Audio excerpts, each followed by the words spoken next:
So hello everyone, कैसे सब बढ़िया होंगे मेरे हिसाब से, राइट? और रील्स वगैरह देख रहे हो ना मेरे इंस्टाग्राम पे, मैं ही उनके पीछे, ठीक है यार। तो सबसे पहले I welcome everyone to this 2 hour webinar, जिसका बेसिक मोटिव या बेसिक टाइटल है रिएक्ट में कैसे मास्टरी कर सकते हैं, how to master React. Okay, तो सबसे पहले हम लोग को देखना है यार कौन, कितने बच्चे, कितने लोग यहाँ पे एक्टिव हैं, ठीक है। सबसे पहले जाओ अपने अपने नेम लिखो जल्दी से चैट में, ताकि मेरे को पता चल सकेगा एग्जैक्टली कितने बच्चे एक्टिव हैं यहाँ पे, ठीक है।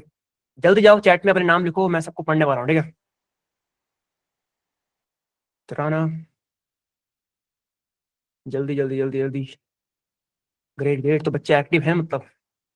गुड यार, गुड गुड। और बाकी जिन बच्चों ने नहीं लिखा हो, from Bhopal, great. Okay, great great great great. Okay, so let's start. So myself Ankit Pundir, I'm the founder of Viboki. I'm the founder of Viboki, and Viboki for now is just a platform where I give tech solution services and teach people like you how to upskill in their life. Like literally, जिन लोगों का HTML CSS JavaScript आती है but they want to upskill in React, उन लोगों को मैं help करता हूँ ताकि वो बच्चे या वो पीपल जो भी हैं, जितने भी लेट्स से जॉब सीकर्स है या फिर जॉब कर रहे हैं या फिर स्टूडेंट्स हैं जो अपस्किल करना चाहते हैं अपने लाइफ में, उन्हें हेल्प करता हूँ ताकि वो अपस्किल कर सके अपने लाइफ में और एक बेटर अपॉर्चुनिटी तक पहुंच सके, ठीक है। Like I have more than 30 million views across various platforms like Instagram, YouTube, total मिला के, ठीक है। And literally I have taught 800 plus students to upskill in their life, to like literally go from zero to somewhere where they can find another opportunity, or let's say have something, have confidence in that particular set of tech, okay। फिलहाल मैं Instagram पे दो series है, एक react की है और एक जावास्क्रिप्ट की है, राइट। रिएक्ट के ऊपर बहुत तगड़ा रिस्पॉन्स है और जावास्क्रिप्ट की अगर तुमने रील्स देखी है इंस्टाग्राम के ऊपर, उसमें भी बहुत तगड़े तगड़े व्यूज आए, राइट। लिटरली तो अराउंड 4 मिलियन व्यूज हैं लगभग लगभग दोनों के ऊपर, ठीक है। और वहीं से मेरे को आइडिया आया कि क्यों ना यार, अब क्योंकि मेरे पढ़ाने का तरीका थोड़ा सा अलग है और ज्यादातर लोगों को समझ में आ रहा था और लोग मेरे को सजेस्ट भी करते कि why don't you teach, like literally why don't you teach, ठीक है। तो मेरे को लगा कि यार कुछ तो करना चाहिए, कुछ तगड़ा करना चाहिए, ठीक है। उसके लिए मैं लेके आया पहले वेबिनार्स। मैंने कहा यार वेबिनार करके देखते हैं कि भाई हाँ, how they let's say how they react, how they respond to my teaching, ठीक है। तो हाँ, बढ़िया चल रहा है। इससे पहले हमारे 2 वेबिनार्स इस पर्टिकुलर टेक के ऊपर यानी कि रिएक्ट के ऊपर ऑलरेडी हो चुके हैं। ये हमारा 3rd वेबिनार है रिएक्ट के ऊपर, एंड सब तगड़ा जाने वाला है, ठीक। और पूरे लिटरली जितना भी हमारा वेबिनार होने वाला है ना, उसको अगर मैं स्ट्रक्चरली डिफाइन करूँ तो उस पूरे वेबिनार में हम एक रोड मैप देखेंगे, एक पर्टिकुलर रोड मैप देखेंगे, जहां पे A to Z किस तरीके से जाना है रिएक्ट के अंदर, किस तरीके से बिगिन करना है, फिर इंटरमीडिएट लेवल पे कौन कौन सी प्रॉब्लम्स में फेस करनी पड़ेंगी, या एग्जैक्टली किस किस टॉपिक को एग्जैक्टली कितना टाइम देना चाहिए, कितने वीक्स, कितने मंथ्स या फिर कितने डेज देने चाहिए तुम्हें एग्जैक्टली, वो तुम्हें पता चलेगा। साथ में ये पता चलेगा कि भाई किस तरीके से तुम कितने प्रोजेक्ट्स बना सकते हो और कौन कौन से प्रोजेक्ट रिएक्ट के अंदर बनाने चाहिए और कौन से तगड़े प्रोजेक्ट होते हैं, ताकि तुम उसे रिज्यूमे में लगा सको या फिर एक पर्टिकुलर क्लाइंट को दिखा सको कि हाँ, ये this is something I have created and I can create your project as well, ठीक है यार। तो मेरे हिसाब से अब एक पर्टिकुलर टाइम आ गया है जहाँ पे मैं तुम्हें डिफाइन करूँ कि ये एग्जैक्ट वेबिनार है किन के लिए। तो जितने भी लोग मेरे को यहाँ पे देख रहे हैं अभी, उस सब के लिए, चाहे तुम कॉलेज स्टूडेंट हो जिन्हें HTML CSS एंड जावास्क्रिप्ट आती है या फिर सीख रहे हैं और उन्हें लगता है कि यार अपस्किल करना चाहिए, क्योंकि जावास्क्रिप्ट के बाद एक अपस्किल का तरीका क्या होता है भाई, रिएक्ट होता है। React is something that you should like opt for, ठीक है। तो यार तुम्हें लग रहा है कि भाई रिएक्ट सीखनी चाहिए तो तुम यहाँ पे हो। तो ये सब उन बच्चों के लिए है जो बिल्कुल बिगिनर है, जिन्होंने HTML से जावास्क्रिप्ट तो करी है बट रिएक्ट का जीरो नॉलेज है, उनके लिए है, ताकि हम रिएक्ट को स्टार्ट कर सकें, ठीक है। ये उन लोगों के लिए भी है जो अभी रिएक्ट स्टार्ट कर तो चुके हैं बट उन्हें काफी कंफ्यूजन होता है कि भाई एग्जैक्टली किस टॉपिक को कितना टाइम देना चाहिए, या फिर किस टॉपिक को पढ़ना भी चाहिए, नहीं पढ़ना चाहिए, या एक्चुअल में रिएक्ट होती क्या है। कभी कभी होता है ना कि बच्चा जो पढ़ता है, कभी कभी क्या होता है कि जब लोग पढ़ते हैं रिएक्ट को तो भाई वो फंस जाते हैं, एक एक ऐसे पॉइंट पे फंस जाते हैं जहां पे लगता है कि भाई अब क्या, इसके आगे क्या, क्योंकि HTML CSS जावास्क्रिप्ट तो बहुत आसान लग रही है ना, रिएक्ट इज समथिंग एल्स। तो वो उन लोगों के लिए भी है बेसिकली, ठीक है। और ये उन लोगों के लिए भी है जो ऑलरेडी जॉब कर रहे हैं और थोड़ा सा अपस्किल करना चाहते हैं अपने लाइफ में, ताकि उन्हें एक बेटर अपॉर्चुनिटी मिले बेसिकली, या फिर एक हाई पिंग जॉब मिल सके या फिर किसी और में जाना चाहिए। और ये उन लोगों के लिए भी है जिन लोगों को रिएक्ट पढ़ने के बाद रास्ते खोलने, अपने के लिए रास्ते खोलने का सिंपल सा मतलब है कि भाई रिएक्ट पढ़ने के बाद तुम नेक्स्ट जेएस पढ़ सकते हो, तगड़ा स्कोप है। तुम रिएक्ट पढ़ने के बाद रिएक्ट नेटिव पढ़ सकते हो ताकि तुम वेब डेवलपमेंट से ऐप डेवलपमेंट में स्विच कर सको। तो भाई उसके लिए रिएक्ट आनी जरूरी है, राइट। तो ये उन लोगों के लिए भी है बेसिकली जो अपस्किल या फिर फील्ड चेंज करना चाहते हैं या फिर बहुत तगड़ा फोड़ना चाहते हैं अपने करियर में जहाँ पे ऑलरेडी थोड़ा कर रहे हैं। That is it from my side यार, जितना मेरा इंट्रोडक्शन था या फिर इस लिटिल वेबिनार को समराइज करना था कि भाई किस तरीके से हम लेके जाने वाले हैं। एक बार फिर से रिपीट करूंगा कि भाई वेबिनार के अंदर टोटल रोड मैप रहने वाला है, एग्जैक्टली रिएक्ट को किस तरीके से पढ़ते हैं, किस तरीके से स्टार्ट करते हैं, कैसे कैसे किस किस टॉपिक पे कितना कितना टाइम देना चाहिए। ठीक है, सेकंड बात ये है कि हम एक रिएक्ट का प्रोजेक्ट बनाने वाले हैं फ्रॉम स्क्रैच, लिटरली मेरे पे कुछ नहीं होगा और वहां से मैं तुम्हें एक एक चीज बताऊंगा कि भाई किस तरीके से रिएक्ट का प्रोजेक्ट बनेगा और रिएक्ट के प्रोजेक्ट के अंदर किस तरीके से हम काम कर सकते हैं। उसके बाद एक छोटा सा प्रोजेक्ट हम क्रिएट करके देखेंगे ताकि तुम्हें कॉन्फिडेंस आए कि भाई हाँ रिएक्ट के अंदर प्रोजेक्ट बन सकते हैं और बड़े आराम से बन सकते हैं।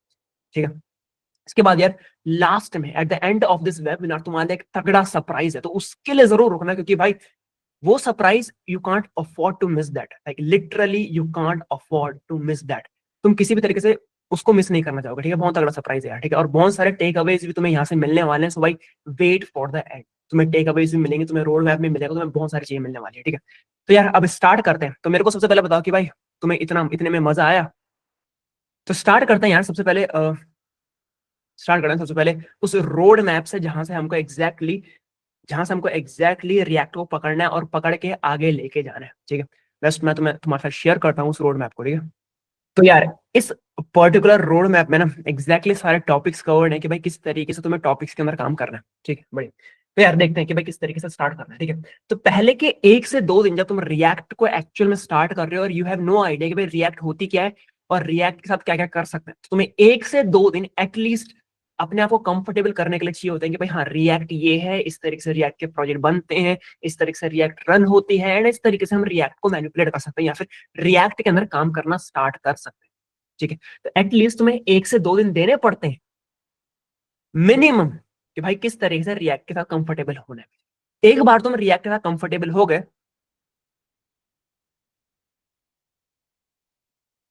अब तुम्हें दिख रहा है, मैं थोड़ा जूम कर दिया। ठीक है, एक बार तुम रिएक्ट के साथ कंफर्टेबल हो गए एंड यू आर लाइक कि भाई हाँ अब रिएक्ट में आगे काम करने का टाइम आ गया है, तो कम से कम 1 से 2 हफ्ते तुम्हें एट लीस्ट देने पड़ते हैं कंपोनेंट्स कि किस तरीके से कंपोनेंट्स बनाते हैं, किस तरीके से कंपोनेंट्स के साथ काम करते हैं।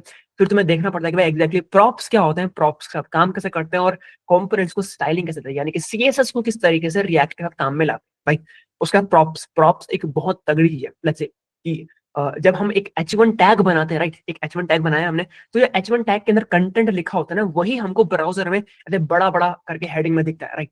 बट एग्जैक्टली किस तरीके से हम एक अपना टैग बना सकते हैं और अपने टैग के अंदर खुद का कंटेंट रख के उस कंटेंट को किस तरीके से मैनिपुलेट करना है, यही प्रॉप का काम है बेसिकली। ठीक है, यही प्रॉप्स कंपोनेंट एंड स्टाइलिंग का काम होता है। तो एक बार तुमने 1 से 2 हफ्ते दे के एग्जैक्टली ये चीज समझ ली किस तरीके से ये सारी चीजें कंपोनेंट्स वगैरह काम करते हैं, तो you are almost 20% inside React. ठीक है, अब एक बार तुमने ये कवर कर लिया, ये तुम्हारे दिमाग में बिल्कुल ऐसा क्लियर हो गया कि भाई हाँ अच्छा ये सब होता है और मैं बिल्कुल क्लियर हूँ इस बारे में। ठीक है, उसके बाद तुम्हें कम से कम 1 से 1.5 हफ्ता यानी कि 1 से 1.5 वीक्स तुम्हें देने पड़ते हैं किसके लिए, स्टेट मैनेजमेंट को सीखने के लिए। स्टेट मैनेजमेंट यूज स्टेट की मदद से होगी। अब स्टेट मैनेजमेंट पहले सुनने में लगता है ना कि भाई बहुत तगड़ी चीज है या फिर ऐसा है कि it's something that is too techy basically कि भाई क्या समझेंगे यार इसको मजा आएगा, बट हाँ क्या है ये एग्जैक्टली। ठीक है, state is nothing but a variable. क्या है, state is nothing but a variable, एक सिंपल सा वेरिएबल होता है जो वेरिएबल ना अपनी मेमोरी स्टोर करके रखता है बेसिकली। ठीक है, कि लेट्स से तुम कितना भी री रेंडर कर लो, कितनी भी चीजें चला लो, वो अपने आप को परसिस्ट करके रखता है कि भाई मेरी वैल्यू ये है तो मैं इसी वैल्यू के साथ जाऊंगा। अब अगर तुमने ये पर्टिकुलर वैल्यू चेंज करी तो जहां जहां इस वेरिएबल का यूज हुआ है वहां वहां वो वैल्यू चेंज होकर तुम्हें दिखेगी बेसिकली। ठीक है, तो स्टेट का सिंपल सा वो मतलब होता है। ठीक है, अब एक बार तुम स्टेट मैनेजमेंट वगैरह कंफर्टेबल हो गए और तुम्हें समझ में आ गया कि भाई एग्जैक्टली किस तरीके से यूज स्टेट एग्जैक्टली काम करता है, उसके बाद तुम्हें कम से कम 1 से 2 हफ्ते या फिर उससे ज्यादा भी देने पड़ सकते हैं किसके लिए, इवेंट हैंडलिंग को समझने के लिए।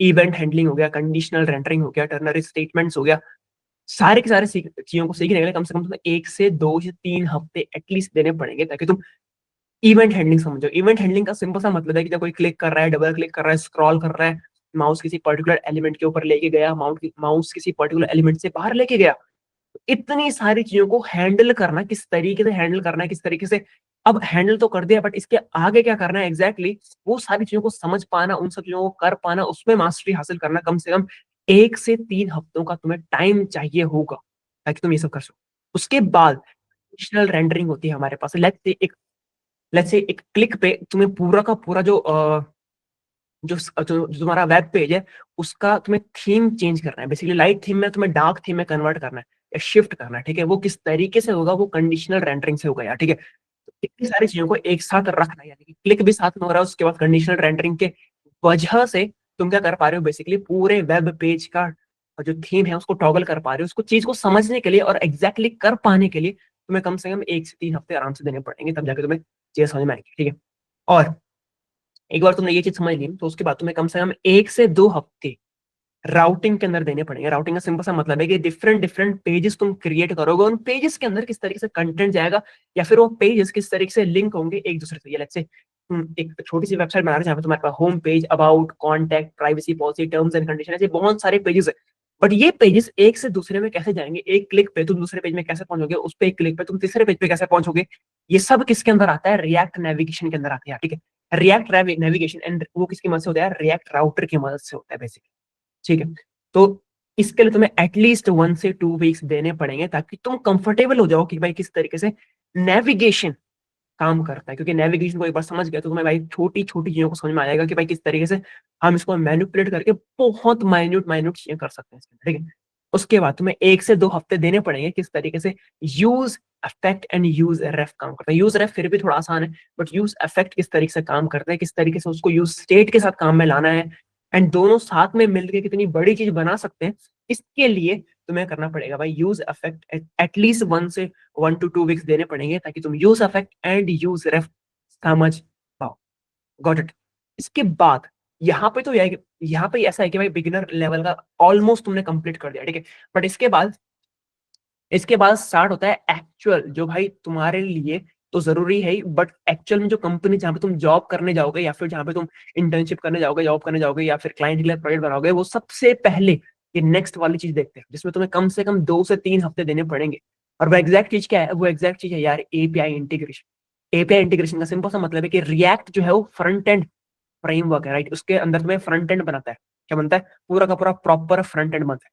But the thing is that कि भाई पूरा का पूरा फ्रंट एंड तुमने बना लिया, अब जो डेटा आएगा वो कहाँ से आएगा, डेटा तो बैकएंड से उठ के आ रहा है ना। अब एग्जैक्टली उस डेटा को बैकएंड से उठा के लेके आना, फिर उसको फ्रंट एंड में शो करना, इतनी सारी चीजों को साथ में कर पाना, इसी एग्जैक्ट चीज को क्या बोलते हैं हम, एपीआई इंटीग्रेशन बोलते हैं। और ये किसकी मदद से होती है यार, ये use context and use effect की मदद से होती है, ठीक है। यूज कॉन्टेक्स्ट बड़ा तगड़ा चीज है भाई, ठीक है। अगर तुमने यूज कॉन्टेक्स्ट सीख लिया तो तुम्हें रेडक्स की भी जरूरत नहीं पड़ती बेसिकली। अगर तुमने सुना होगा कि भाई रेडक्स समथिंग जहाँ पे तुम ऐसे बहुत सारी कंपनीज मांगती है ना रेडक्स, तो भाई रेडक्स का एक अल्टरनेटिव क्या है, यूज कॉन्टेक्स्ट ही है, ठीक है। तो यूज कॉन्टेक्स्ट सीख लिया तो भाई तुम्हें रेडक्स की भी जरूरत नहीं है अगर तुम एक इंडिविजुअल प्रोजेक्ट बना रहे हो, ठीक है।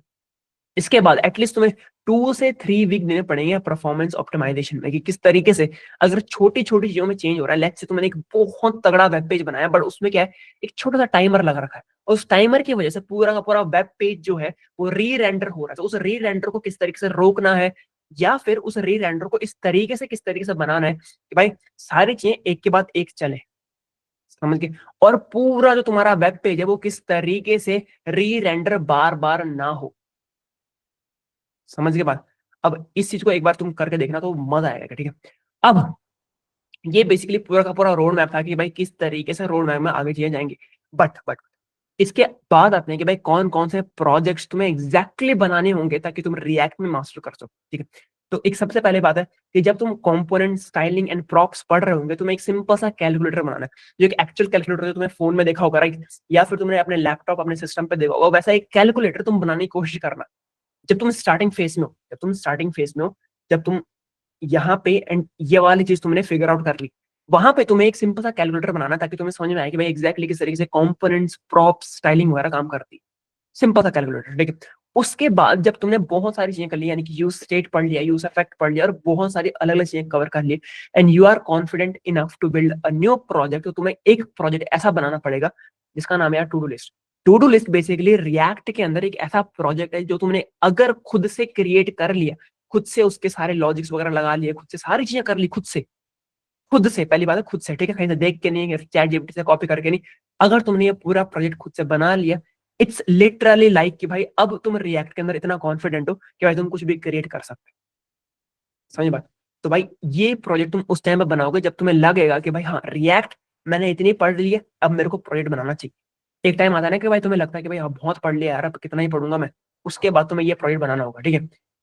उसके बाद 2 to 4 वीक्स अगर तुम्हारे पास टाइम है तो तुम इंस्टाग्राम का क्लोन बना सकते हो। इंस्टाग्राम का क्लोन बनाने के साथ साथ तुम्हें बहुत सारी चीजें समझ में आएंगी।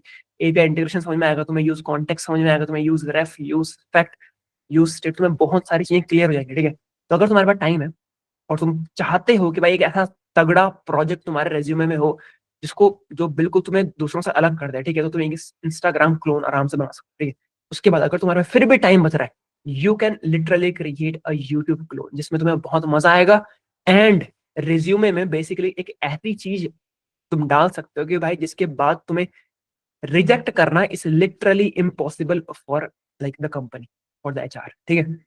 तो ये है बेसिकली किस तरीके से रोड मैप हम किस तरीके से रिएक्ट को कवर कर सकते हैं एंड किस तरीके से डिफरेंट डिफरेंट प्रोजेक्ट क्रिएट कर सकते हैं डिफरेंट डिफरेंट टाइम्स रिएक्ट के अंदर, ठीक। अब मेरे को तुम ये बताओ कि भाई इसके अंदर यानी कि रिएक्ट रोड मैप के अंदर कोई क्वेश्चंस वगैरह है तुम्हारे, या ऑफ कोर्स ये रोड मैप तुम्हें वेबिनार के बाद मिल जाएगा।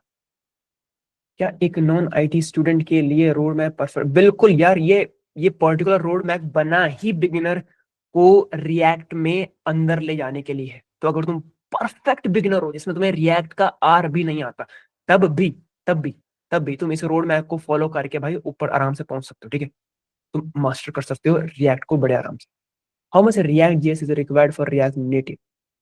यार अगर तुम्हें लिटरली रिएक्ट नेटिव के अंदर जाना है तो बस तुम ये सीख लो कि भाई तुम्हें कंपोनेंट्स, प्रॉप्स, स्टाइलिंग यानी कि ये वाले पर्टिकुलर चीजें आनी चाहिए एंड स्टेट वगैरह को मैनेज करना आना चाहिए। उसके बाद तुम डायरेक्ट रिएक्ट नेटिव में जंप कर सकते हो कि एग्जैक्ट। अब मैं तुमसे एक सिंपल क्वेश्चन पूछूंगा, ठीक है, जहां पे तुम्हारा माइंडसेट मेरे को पता लगेगा एंड मेरे को पता लगेगा कि एग्जैक्टली जितने भी लोग हमारे साथ यहाँ पे जुड़े हैं वो कहाँ पे एग्जैक्ट फंस रहे हैं रिएक्ट को जब वो स्टार्ट कर रहे हैं, ठीक है। एक सिंपल सा क्वेश्चन है अभी, सिंपल अपने आप से पूछो एक बार कि वो कौन सी एग्जैक्ट चीज है जो अब तक तुम्हें रोके हुए है रिएक्ट जेएस में मास्टरी करने से। वो कौन सी एग्जैक्ट चीज है जो तुम्हें रिएक्ट जेएस को मास्टर करने से रोक गई?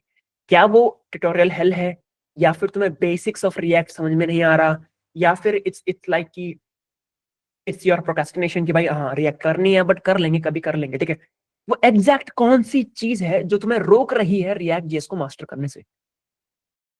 Okay, absolute tutorial hello, procrastination, logic tutorial hello, complex लग रहा है। हाँ कॉम्प्लेक्स तो लगता है स्टार्टिंग में, बिगिनर फ्रेंडली तो नहीं है रिएक्ट, ठीक है। जेएस में लगे रहना लाइक क्वेश्चंस में फंस रहे हैं तो उसमें अलग। Okay, syntax handling, logics, okay great. एक दो के तगड़े आंसर्स तो है मेरे पे। एब्सोल्यूट जो ट्यूटोरियल हेल में फंस चुके हैं बेसिकली कि भाई जब तक वीडियोस देख रहे हैं तब तक सब कुछ समझ में आ रहा है और एकदम मजे से दिमाग को ये लग रहा है बेसिकली कि भाई जब मैं करने जाऊंगा तो ये it's not that big of thing, ठीक है। और जब तुम एक्चुअल में करने जाते हो तो भाई बिल्कुल फंस जाते हो कि भाई अब इसके आगे क्या करना होगा, ठीक है। इसका एक सिंपल सा वो है सॉल्यूशन है कि भाई किस तरीके से यहाँ से निकलना है। वो ये है कि भाई तुम प्रोजेक्ट्स बनाना स्टार्ट करो। अगर तुम लिटरली तुम्हें लग रहा है कि तुम ट्यूटोरियल हेल में फंस चुके हो तो इनफ ट्यूटोरियल्स तुमने देख लिए हैं कि भाई तुम्हें समझ में आना स्टार्ट हो जाएगा भाई रिएक्ट एग्जैक्टली होती है, ठीक है। बट प्रोजेक्ट्स बनाना स्टार्ट करो पहले, लेट्स से कैलकुलेटर बनाओ, फिर पेंट बनाओ, फिर ऐसी कोई अलग अलग चीजें बनाना स्टार्ट करो ताकि तुम्हें लगे, तुम्हें कॉन्फिडेंस आया अंदर से कि भाई हाँ तुम रिएक्ट के अंदर कुछ करना स्टार्ट कर रहे हो। यहीं से जब तुम प्रोजेक्ट बनाना स्टार्ट करोगे और तुम्हें लगेगा कि भाई हाँ तुम आगे काम करना स्टार्ट कर रहे हो, तभी तुम प्रोक्रेस्टिनेशन को हरा सकते हो यार, ठीक है। प्रोक्रेस्टिनेशन ओके,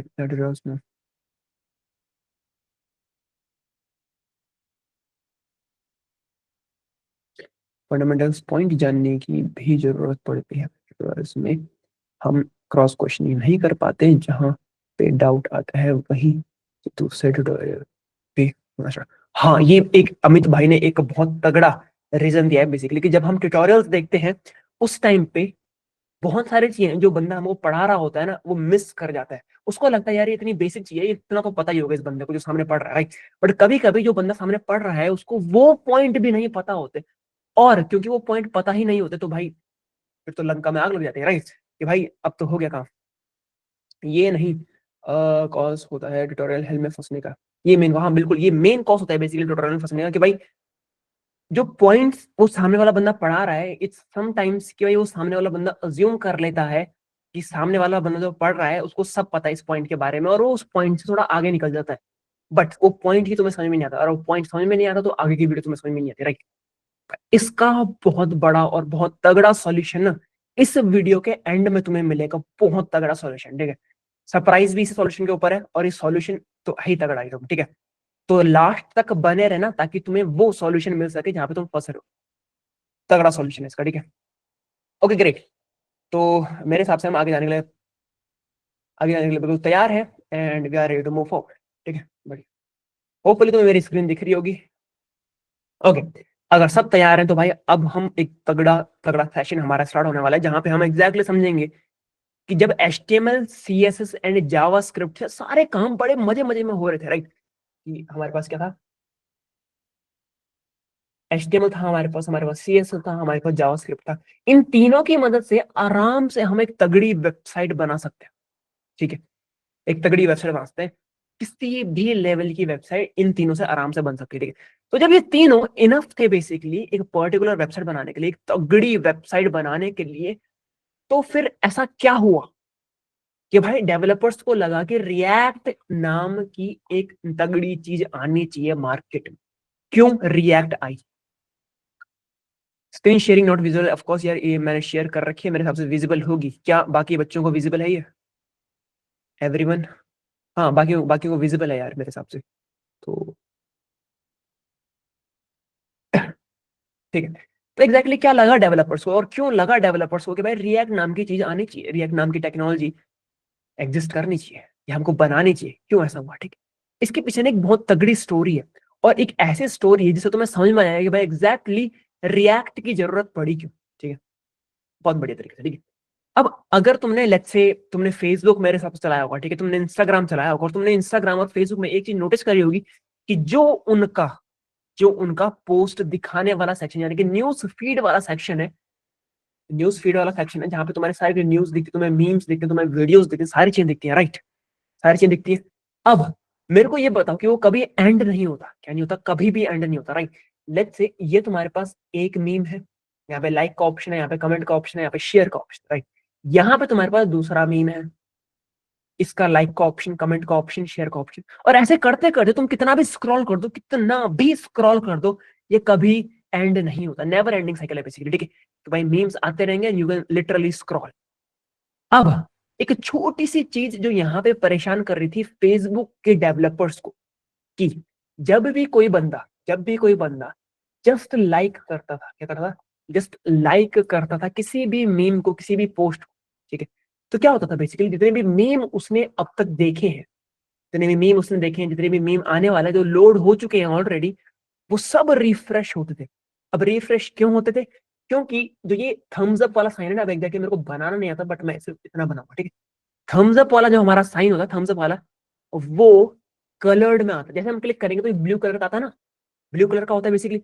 तो सिर्फ उतना करने के लिए पूरा जो हमारा वेब पेज है, जहाँ पे बहुत सारे let's say hundreds and hundreds of memes already scroll कर चुके हैं बंदे ने, वो क्या होता है, रिफ्रेश होता, पूरा री रेंडर होता था बेसिकली। और सिर्फ लाइक को करने के लिए अगर पूरा वेब पेज री रेंडर होगा तो प्रॉब्लम आएंगी, क्या होगा, लैग होगा। और जो बेसिकली जो हाई एंड मोबाइल फोन्स नहीं होते थे, जो लो एंड मोबाइल फोन होते थे, जहाँ पे इतनी रैम नहीं होती थी बेसिकली मोबाइल फोन के पास कि भाई वो इतने तगड़े चीजों को संभाल सके, वो बहुत तगड़े लैग मारने स्टार्ट हो गए, राइट। तो तुम इस बात को समझ गए होंगे कि भाई एक छोटी से छोटी चीज करने के लिए भी, कुछ भी लेट्स से लाइक को जस्ट लाइक करने के लिए भी पूरा का पूरा वेब पेज हमें री रेंडर मारना पड़ता था, तब जाके एक छोटी चीज होती थी। और ये किसमें काम हो रहा था अब तक? ये HTML CSS एंड जावास्क्रिप्ट में काम हो रहा था अभी तक, ठीक है। तो तुम्हें एक प्रॉब्लम तो समझ में आ गई कि भाई परफॉर्मेंस जो है वो बहुत तगड़े तरीके से क्या करती है, खराब हो रही थी, राइट। अब इसी परफॉर्मेंस को सुधारने के लिए और इसी एग्जैक्ट प्रॉब्लम का सॉल्यूशन लेके आने के लिए डेवलपर्स ने बहुत तगड़ा दिमाग लगाया। डेवलपर्स ने बोला बेसिकली कि क्यों ना हम ब्राउजर को बता दें, क्योंकि भाई ब्राउजर के अंदर ही चलती थी हमारे पास फेसबुक उस टाइम पे, ठीक है। ब्राउजर को क्यों ना बता दें, कि भाई एग्जैक्टली किस बटन पे क्लिक हुआ है और किस एग्जैक्ट बटन को चेंज करना है, ताकि जो ब्राउजर है वो पूरे के पूरे वेब पेज को रिफ्रेश यानी कि री रेंडर ना करे। और जब पूरा का पूरा वेब पेज री रेंडर होगा ही नहीं, री रेंडर बेसिकली होगा ही नहीं, तो एक चांस है बेसिकली कि हमारा जो वेबसाइट है या फिर हमारा जो वेब पेज है वो लैग नहीं मारेगा एंड आराम से स्मूथ चलेगा। समझ रहे हो? तो टेक्निकली टेक्निकली रिएक्ट क्या करता है, बेसिकली रिएक्ट क्या करता है, एग्जैक्टली बताता है कि भाई कहाँ पे चीजें चेंज हुई है ब्राउजर को, और ब्राउजर एग्जैक्टली उसी चीज को चेंज करता है बिना किसी भी और चीज को छोड़े। तब क्या होता है, इसकी वजह से परफॉर्मेंस बहुत तगड़ी मिलती है हमें। अब परफॉर्मेंस बहुत तगड़ी मिलने का सिंपल सा मतलब है कि चीजें जल्दी लोड होंगी, चीजें लैग मारे बिना चलेंगी और सारी चीजें एकदम मस्त तरीके से होंगी। समझ रहे हो बात? तो इस एग्जैक्ट चीज के लिए बेसिकली क्या बना है, रिएक्ट बना। क्या बना? इस एग्जैक्ट चीज के लिए रिएक्ट बना। Got it? छोटी सी बेसिकली छोटी सी प्रॉब्लम थी, बट इस प्रॉब्लम को सॉल्व करने के लिए फेसबुक के डेवलपर्स ने क्या बनाया, रिएक्ट बनाया। समझ गए? अब रिएक्ट क्योंकि इतना मस्त लगा उन्हें, इतना इतना यूजफुल लगा बेसिकली, उन्होंने क्या करा, रिएक्ट में डिफरेंट डिफरेंट फीचर्स ऐड करना स्टार्ट करा। डिफरेंट डिफरेंट फीचर ऐड करने का सिंपल सा मतलब है कि रिएक्ट के अंदर हुक्स लेके आ गए, अब नेविगेशन लेके आ गए, राउटर्स लेके आ गए, एपीआई इंटीग्रेशन लेके आ गए, बहुत सारी चीजें वो लेके आ गए। समझ रहे हो? तो भाई इट वॉज लिटरली लाइक कि भाई उन्होंने एक ऐसी चीज बिल्ड कर दी है जहाँ पे बहुत सारी चीजें करना बहुत आसान हो गया था बहुत सारे डेवलपर्स के लिए। समझ गए? अब मेरे को ये बताओ कि किसी को इसमें कोई प्रॉब्लम है? सबको समझ में आ गया कि भाई क्यों क्यों रिएक्ट आई, क्यों रिएक्ट को बनाया गया, या फिर इसके अराउंड किसी का कोई भी क्वेश्चन हो तो अभी पूछ सकता है चैट सेक्शन में। मैं बाद में इस एग्जैक्ट क्वेश्चन इस एग्जैक्ट सेक्शन के क्वेश्चन को एड्रेस नहीं करूंगा basically. Apart from FB, which company used React first for their application? Apart from Facebook, which company used React? यार सच कोई एग्जांपल, कोई तगड़ा एग्जांपल नहीं है मेरे पास अभी फिलहाल के लिए, बट जितने भी फेसबुक के अराउंड जितने भी चीजें थी, जैसे कि व्हाट्सएप का जो वेब वेब वाला प्लेटफॉर्म है बेसिकली, या फिर इंस्टाग्राम का वेब वर्जन है, वो सब रिएक्ट को यूज करते हैं। ठीक है? और जस्ट एक गूगल सर्च माना तुम कि भाई एग्जैक्टली कितने किन कौन कौन सी एग्जैक्ट एप्लीकेशंस हैं जो रिएक्ट का भी यूज कर रही हैं और जिन्होंने अर्ली रिएक्ट अडेप्ट करी थी, तुम्हें बहुत सारी लिस्ट मिल जाएगी। ठीक है? So you are just a Google away from it, just a search away from it. ठीक है? Okay great. तो क्या हम आगे चलने के लिए एकदम तैयार हैं, ताकि तुम एग्जैक्टली समझ पाओ कि भाई किस तरीके से रिएक्ट का प्रोजेक्ट क्रिएट करते हैं और रिएक्ट के प्रोजेक्ट के अंदर किस तरीके से डिफरेंट डिफरेंट चीजें हम कर सकते हैं। ठीक है? बढ़िया। भाई मेरे को वॉइस नहीं आ रही यार, मेरे हिसाब से बाकी सबको वॉइस आ रही है, ताकि तभी तो बच्चे ऐसे रिस्पॉन्ड वगैरह कर पा रहे हैं। ठीक है? तो एक बार तुम मीटिंग लेफ्ट करके रिज्वाइन करो, या फिर अपने मोबाइल डिवाइस, या फिर अगर तुम लैपटॉप पे हो तो उसको एक बार चेक करो, क्योंकि मेरे एंड से शायद से सबको सही है। ठीक है? बाकी सबको आवाज आ रही है। ग्रेट। तो आगे मूव करते हैं और एग्जैक्टली देखते हैं कि भाई क्या चीजें हैं, कौन कौन सी चीजें आगे आने वाली है। ठीक है? तो सबसे पहले और सबसे मोस्ट इंपॉर्टेंट चीज है कि भाई रिएक्ट जो है ना, रिएक्ट जो है वो नोड जेएस के ऊपर चलता है। बेसिकली क्या होता है, नोड जेएस के ऊपर चलता है। तो ये तो ये एग्जैक्ट चीज है क्या? ठीक है? देखो, जब भी तुम्हें रिएक्ट का एक प्रोजेक्ट क्रिएट करना होता है अपने सिस्टम पे, तो तुम्हें सबसे पहले नोड जेएस एंड एनपीएम को इंस्टॉल करना होता है अपने सिस्टम के ऊपर। अब टेक्निकली अगर तुम नोड जेएस को इंस्टॉल कर लो तो एनपीएम अपने आप यानी खुद ब खुद इंस्टॉल हो जाता है तुम्हारे सिस्टम पे। ठीक है? ये बड़ा सिंपल है बेसिकली। ठीक है? बहुत सिंपल है मेरे हिसाब से। ठीक है? अब चीज ये है कि भाई रिएक्ट को इंस्टॉल करने के लिए या फिर रिएक्ट का एक प्रोजेक्ट क्रिएट करने के लिए क्यों क्यों हमें नोड जेएस या फिर एनपीएम जैसी चीजें चाहिए, ये होती क्या है और क्यों हमें चाहिए, जबकि हम नोड जेएस तो पढ़ने भी नहीं वाले, हम तो रिएक्ट में काम करने वाले। राइट? बेसिकली देखो, सिंपल सी बात है कि अगर तुम्हें रिएक्ट को देखो अगर तुम्हें जावास्क्रिप्ट को ब्राउजर के बाहर रन करना है, ब्राउजर के अंदर बड़ा आसान रन करना है। राइट? तुम एचटीएमएल लिखते हो, तुम सीएसएस लिखते हो, तुम जावास्क्रिप्ट लिखते हो, और आराम से तुम्हारी जितनी भी जावास्क्रिप्ट वगैरह वो ब्राउजर पर रन हो जाती है। No rocket science basically. Right? But अगर तुम्हें JavaScript, if you want run JavaScript outside browser, basically अगर तुम अपने सिस्टम पे जावास्क्रिप्ट को रन करना चाहते हो तो तो तुम्हें क्या करना पड़ेगा, नोड जेएस को इंस्टॉल करना पड़ेगा बेसिकली। ठीक है? नोड जेएस कुछ नहीं है, जस्ट ब्राउजर के अंदर से वो कैपेबिलिटीज निकाल ली है कि भाई हम ये कर सकते हैं जावास्क्रिप्ट रन कर सकते हैं और तुम्हारे मेन सिस्टम के अंदर वो रख दिया, दैट इज इट। तो अब क्या कर सकते हो, तुम जावास्क्रिप्ट को बिना ब्राउजर के रन कर सकते हो, और वही कैपेबिलिटी किसको चाहिए होती है, रिएक्ट को चाहिए होती है चलने के लिए। इसलिए तुम्हें नोड जेएस की जरूरत होती है बेसिकली, ठीक है। और एनपीएम क्या होता है, एनपीएम का मतलब यार नोड पैकेज मैनेजर। अब क्योंकि रिएक्ट को चलाने के लिए तुम्हें बहुत सारे पैकेजेस वगैरह चाहिए होते हैं, क्या चाहिए होते हैं, बहुत सारे पैकेजेस चाहिए होते हैं, बहुत सारे पैकेजेस को इंस्टॉल करना पड़ता है, बहुत सारे पैकेजेस को इंस्टॉल करना पड़ता है, बहुत सारे पैकेजेस को मैनेज करना पड़ता है, अपडेट करना पड़ता है, बहुत सारी चीजें होती है। उसी एग्जैक्ट चीज के लिए क्या होता है, एनपीएम। एनपीएम इसलिए जरूरी है, ठीक है। अब एक बार तुमने क्या कर लिया, नोड जेएस और एनपीएम को इंस्टॉल कर लिया अपने सिस्टम के ऊपर, तुम्हें सिंपल सा कुछ नहीं करना, तुम्हें सिंपल सा एक फोल्डर बनाना है। जैसे एक नया फोल्डर मैंने यहाँ पे क्रिएट कर, राइट, मैंने नए फोल्डर को खोला एंड इस नए फोल्डर के अंदर लेट्स से अब तुम्हें करना है, इसके अंदर तुम्हें अपना सीएमडी या फिर क्या खोलना है, कमांड प्रॉम्प्ट खोलना है। वो दो तरीके से होता है बेसिकली। अगर तुम राइट क्लिक करोगे और यहाँ पे देख रहे हो ओपन इन विंडोज टर्मिनल, इससे हो सकता है बेसिकली, या फिर तुम ऊपर में सीएमडी टाइप करके यहाँ पे आराम से एक कमांड प्रॉम्प्ट लेके आ सकते हो, ठीक है। तो ये तुम्हारा कमांड प्रॉम्प्ट आ गया था, ठीक। तो इतना सिंपल था मेरे हिसाब से, ठीक है।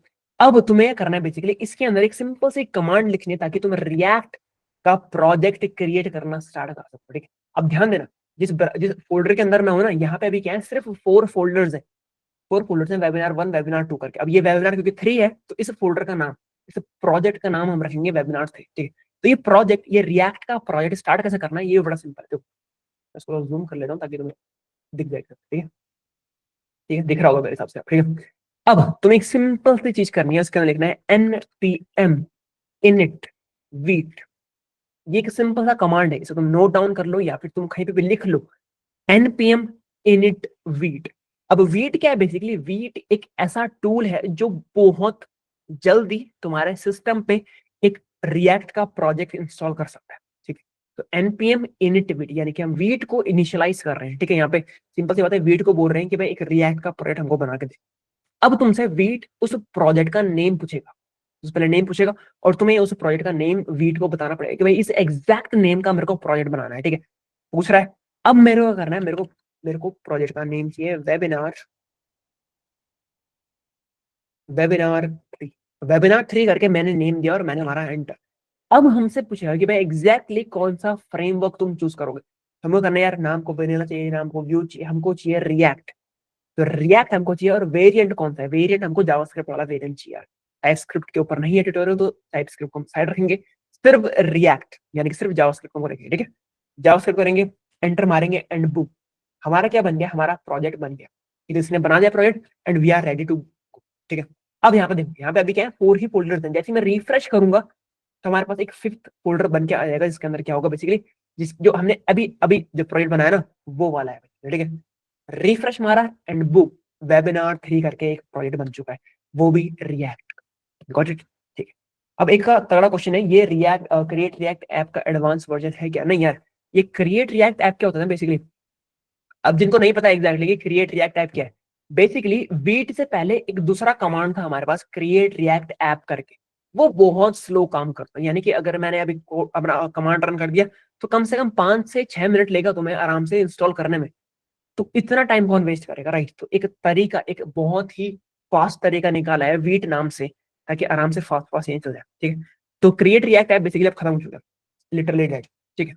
बढ़िया करके अब आगे चलते हैं भाई, एग्जैक्टली इस वेबिनार 3 प्रोजेक्ट के अंदर है क्या क्या। सो खोलेंगे and let's see, install and init में फर्क क्या है।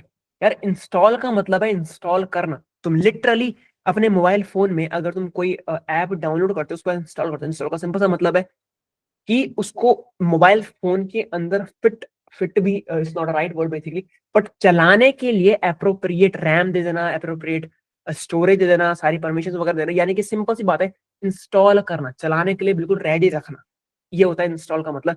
बट इनिट का मतलब होता है इनिशियलाइज करना, यानी कि स्टार्ट करना किसी भी प्रोसेस को, ठीक है। बड़ी तो हमने जो प्रोजेक्ट अभी क्रिएट करा है उसके अंदर क्या है बेसिकली, इतने सारे फोल्डर्स एंड फाइल्स वगैरह हमारे पास रखी हुई है, ठीक है। अब इनका एग्जैक्टली मतलब क्या है और किस तरीके से हम रिएक्ट के प्रोजेक्ट को चलाएंगे यानी कि रन करेंगे, वो हमको देखना है। तो सबसे पहले इसको एक कोड एडिटर के अंदर खोलते हैं, मेरा फेवरेट है यार वीएस कोड, तो मैं उसको उसके अंदर खोलूंगा, सीएमडी, एंड सीएमडी करने के बाद मेरे को यहाँ पे ये देखने को मिलेगा, एंड कोड स्पेस डॉट करके लिखूंगा, तो मेरे को आराम से जो मेरा पूरा का पूरा ये फोल्डर है ये VS कोड के अंदर खुल जाएगा। ठीक है, तो ये मेरा VS कोड के अंदर खुल गया है एंड इसको मैं फुल स्क्रीन पर, ठीक है, बढ़िया।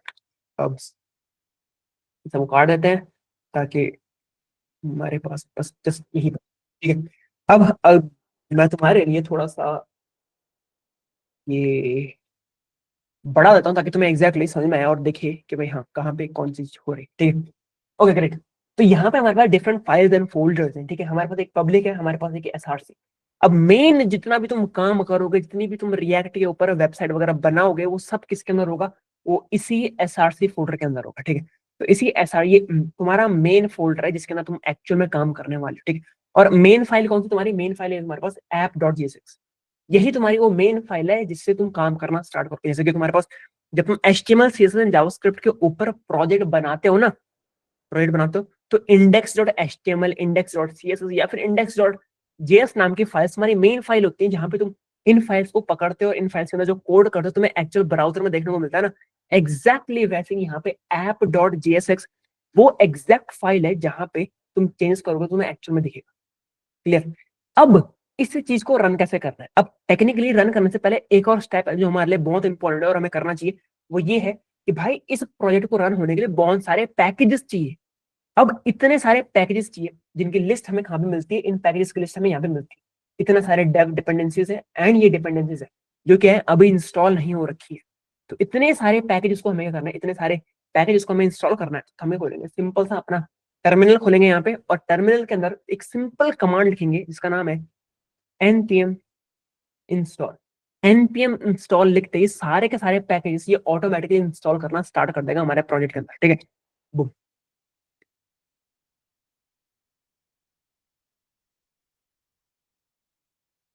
npm init vdr तभी रन हो सकता है बेसिकली जब तुम्हारे पास Node.js एंड npm दोनों इंस्टॉल हो। अगर तुम्हारे पास इन दोनों में से कोई भी इंस्टॉल नहीं है या फिर एक इंस्टॉल नहीं है तो प्रॉब्लम पड़ेगी, तब ये कमांड रन नहीं होगा। तो npm एंड Node.js तुम्हें इंस्टॉल करने पड़ेंगे, ठीक। थोड़ा और जूम कर लेते हैं, लो थोड़ा और जूम कर लिया मैंने। हालांकि तुम्हारे पास वहां फीचर मिलेगा बेसिकली जूम करने का इसी के अंदर, ठीक है। ओके, तो हमारे सारे पैकेजेस क्या हो रहे हैं? इंस्टॉल हो रहे हैं बेसिकली, ठीक है। तो अब जब हमारे सारे पैकेज इंस्टॉल हो रहे हैं तो उस जब तक ये इंस्टॉल होते हैं तब तक मैं तुम्हें एक मस्त चीज दिखाता हूँ, ठीक है। यहाँ पे वो मस्त ये है कि तुम देख रहे हो index.html नाम की हमारी एक फाइल है जिसके अंदर एक्चुअल में HTML लिखी हुई है, राइट। अब यही तुम्हारी मेन फाइल है जहां पे रिएक्ट अपने आप काम करती है। क्या करती है? रिएक्ट अपने आप काम करती है बेसिकली, ठीक है। और यहाँ पे देखोगे तुम एक रूट नाम का हमारे पास डिव है। क्या है? एक रूट नाम का डिव। तो पहली बात तो समझो कि जब तुम HTML CSS एंड जावास्क्रिप्ट में एक प्रोजेक्ट बनाते हो और उस प्रोजेक्ट की स्टार्टिंग में तुम index.html लिखते हो ना, जो ये हमारी मेन फाइल है, एग्जैक्टली वो मेन फाइल ये वाली index.html वाली, ठीक है। अब इसके अंदर एक बहुत ही इंपॉर्टेंट डिव है जिसका नाम है रूट। जावास्क्रिप्ट यानी कि रिएक्ट क्या करते हैं हमारे पास? इस डिव को पकड़ती है और पूरा का पूरा प्रोजेक्ट इसी डिव के अंदर रखती है। तो टेक्निकली जितनी भी बड़ी वेबसाइट, तुम कितनी भी बड़ी वेबसाइट बना लो, पूरी की पूरी वेबसाइट तुम्हें इसी डिव के अंदर बनी मिलेगी, इसी एग्जैक्ट डिव के अंदर, ठीक है। और कहाँ पे कौन सी वो जेएस है एग्जैक्टली जहाँ पे इसको पकड़ के इसके अंदर पूरी की पूरी वेबसाइट रख रहे हैं, वो यहाँ पे यार देखो मेन डॉट जेएसएक्स में होगे तो यहाँ पे तुम्हें दिखेगा कि हमने पकड़ा है document dot get element by ID root. हमने रूट को पकड़ा है और उसी के अंदर हम पूरा का पूरा हमारी वेबसाइट को रखने वाले, दैट इज इट। टेक्निकली यही मेन डिव है जहां पे तुम पूरी की पूरी वेबसाइट को रखने वाले। Got it? ये बेसिकली ठीक है। अब ये बताते बताते हमारा क्या हो गया, बेसिकली सारे के सारे पैकेज वगैरह इंस्टॉल हो गए और अब तक हमारे पास नोड मॉड्यूल्स नाम का फोल्डर नहीं था, राइट। बट अब हमारे पास क्या है? नोड मॉड्यूल्स नाम का फोल्डर है और इसी के अंदर हमारे सारे के सारे पैकेजेस रखे हुए होते हैं। तो जितने भी पैकेजेस हमको चाहिए रिएक्ट को रन करने के लिए वो सारे के सारे किसके अंदर होते हैं? वो सारे के सारे नोड मॉड्यूल्स फोल्डर के अंदर होते हैं हमारे पास बेसिकली, ठीक है। देख रहे हो कितने सारे, कितने एग्जैक्ट, कितने सारे हमारे पास क्या है पैकेजेस, ठीक है।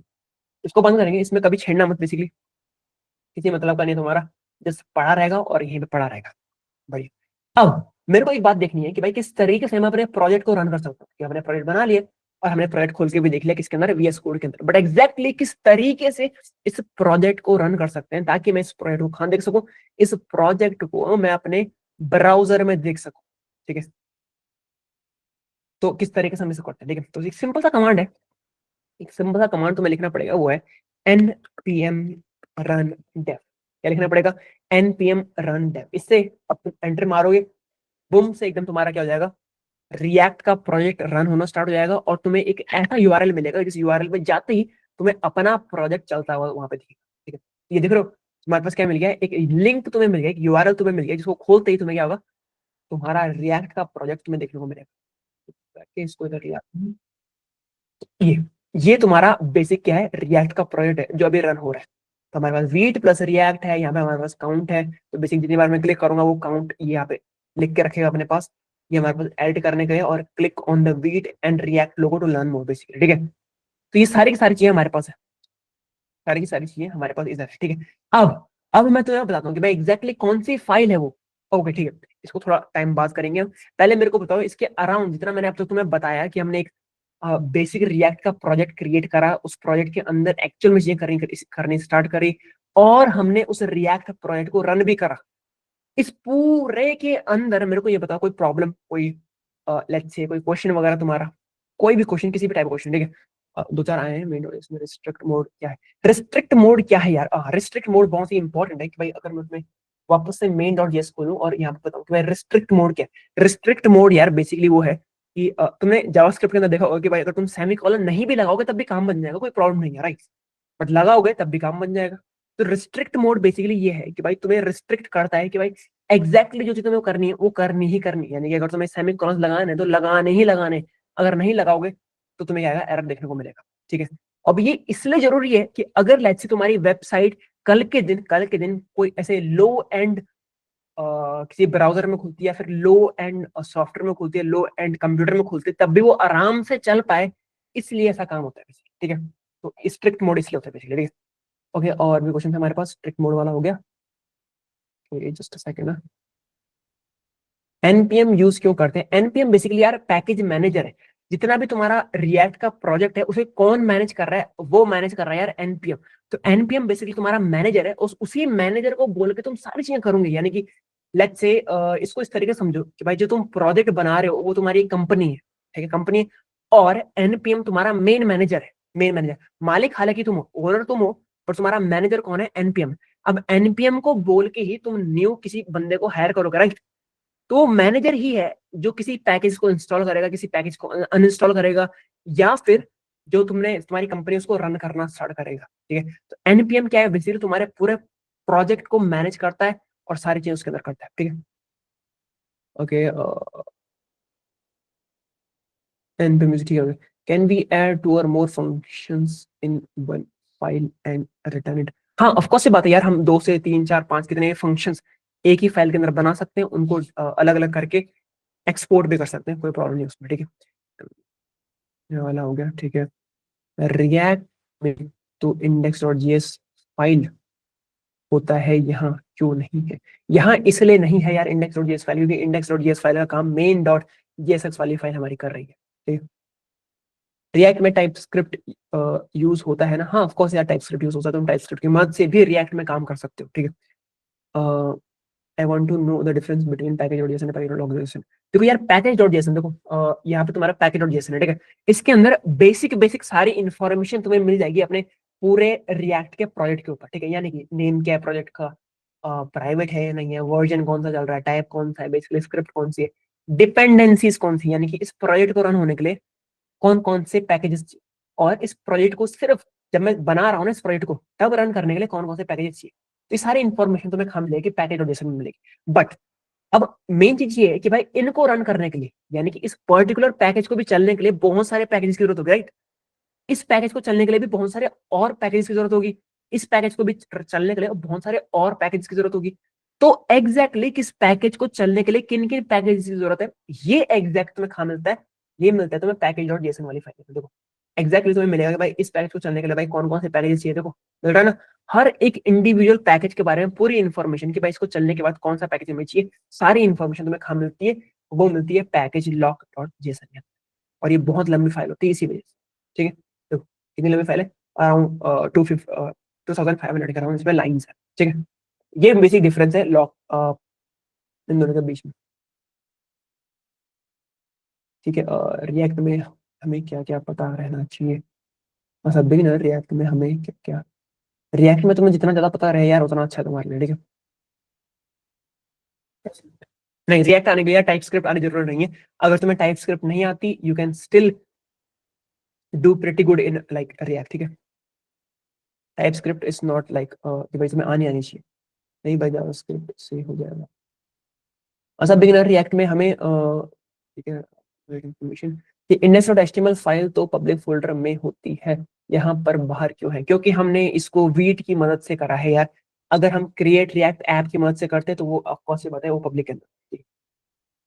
बेसिक स्ट्रक्चर थोड़ा चेंज है, बट बाकी सारी की सारी फंक्शनलिटीज वगैरह सारी की सारी सेम है वीट के अंदर भी। बट अगर तुम भाई अब तुम वीट का इस्तेमाल करना स्टार्ट करो, क्योंकि वही नेक्स्ट बिग थिंग है यार, ठीक है।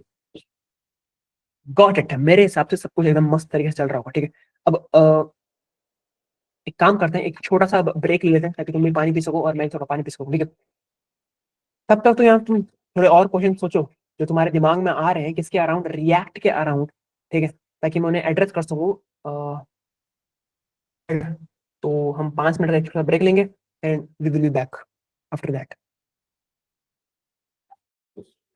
ओके, तो इस ही की जो हमने प्रोजेक्ट अभी क्रिएट करा है उसके आगे चलते हैं, ठीक है। एग्जैक्टली किस तरीके से आगे काम करते हैं।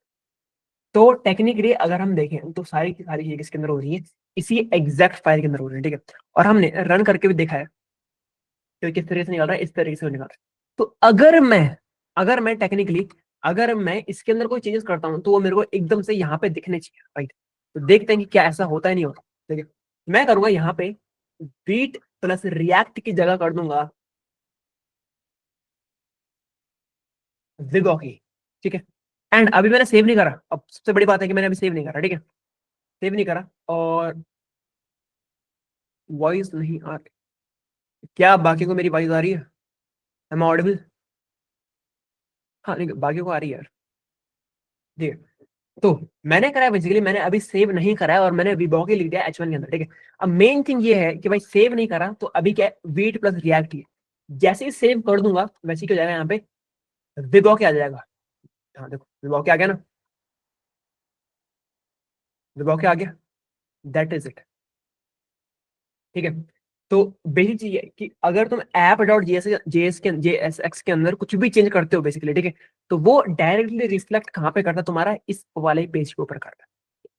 अब सबसे बड़ा और सबसे मेन पॉइंट, जो भी बिगिनर्स होते हैं ना, वो यहाँ पे आके यहाँ पे फंसते हैं कि वे एग्जैक्टली इतना सारा कोड इस फाइल के अंदर ऑलरेडी कर रखा है।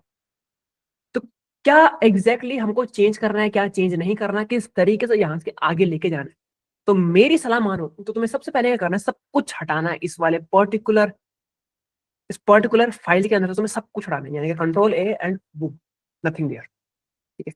ऐसा तुम्हें कुछ करना है, अभी सेव मत करना वरना एरर आएगा, ठीक है। अब क्योंकि क्योंकि अब तुम्हें एक सिंपल सा फंक्शन क्रिएट करना है, एक सिंपल सा फंक्शन क्रिएट करना है, ऐप नाम का फंक्शन क्रिएट कर दिया, बहुत बढ़िया। रिटर्न क्या करना है, रिटर्न एक सिंपल चीज करनी है, रिटर्न। अब क्योंकि तुम यहाँ पे जावास्क्रिप्ट यानी कि एक फंक्शन के अंदर एचटीएमएल लिख सकते हो, तो वही हम रिटर्न करेंगे, यानी कि H1 रिटर्न करेंगे जिसका नाम होगा this is my first project, ठीक है। तो इतना हमने रिटर्न कर दिया, दैट इज इट। अब यहाँ पे क्योंकि उतना सारा कोड तुमको नहीं देखने को मिल रहा है और तुम्हारे दिमाग में बिल्कुल क्लियर है कि एक सिंपल सा फंक्शन बनाया है हमने ऐप नाम का, और उस ऐप नाम के फंक्शन के अंदर हम रिटर्न क्या कर रहे हैं, एक सिंपल सा H1 रिटर्न कर रहे हैं, दैट इज इट। इसके आगे अब तुम्हें क्योंकि एक्सपोर्ट भी करना पड़ेगा, यहाँ पे रिएक्ट में तुम्हें हर चीज एक्सपोर्ट करनी पड़ती है, ठीक है। Export default app. अब एक्सपोर्ट का सिंपल सा मतलब ये है कि यहाँ से इस फाइल को मैंने इस ऐप को मैंने यहाँ से एक्सपोर्ट कर दिया ताकि कोई और फाइल इस ऐप को पकड़ के इंपोर्ट करके यूज कर सके, ठीक है। ऐसे ही हम हर एक कंपोनेंट या फिर हर एक फाइल के अंदर क्या लगाएंगे, एक्सपोर्ट लगाने वाले, ठीक। अब क्योंकि इस फाइल के अंदर से मैंने सब कुछ हटा दिया है, तो जब जहाँ पे एग्जैक्टली हमारा काम था हो रहा, तो वहां पे अगर वापस आएंगे यानी कि ब्राउजर पे वापस आएंगे हम, आपको देखने को मिलेगा this is my first project. क्या देखने को मिलेगा, this is my first project, ठीक। अब क्योंकि इसकी बैकग्राउंड कलर क्या है, ब्लैक है, और इसका फोरग्राउंड कलर क्या है, बेसिकली व्हाइट। अब ऐसा क्यों हो रहा है, क्योंकि क्योंकि जो पिछली वाली सीएसएस है ना, इसमें अभी भी लगी हुई है, तो तुम्हें इधर आना है index.css के पास और यहाँ से भी सब साफ कर देना है। अब ये करते ही तुम्हें प्रॉपर वो देखने को मिलेगा जो तुम देखने यहाँ पे आए हो, यानी कि एक ऐसा प्रोजेक्ट जो बिल्कुल अपने स्क्रैच फेस पे, स्क्रैच फेस का सिंपल सा मतलब है कि इसमें कुछ भी नहीं लगा हुआ है, जितना हमने लिखा है एग्जैक्टली उतना ही स्क्रीन पे आ रहा है। ये है, this is my first point. Good, got it. तो इतना समझ में आने के बाद तुम्हें एक बहुत ही इंपॉर्टेंट और बहुत ही सही चीज मैं बताने वाला हूँ कि जैसे यहाँ पे हमारे पास क्या है, यहाँ पे हमारे पास H1 नाम का टैग है। क्या है हमारे पास H1 नाम का टैग है।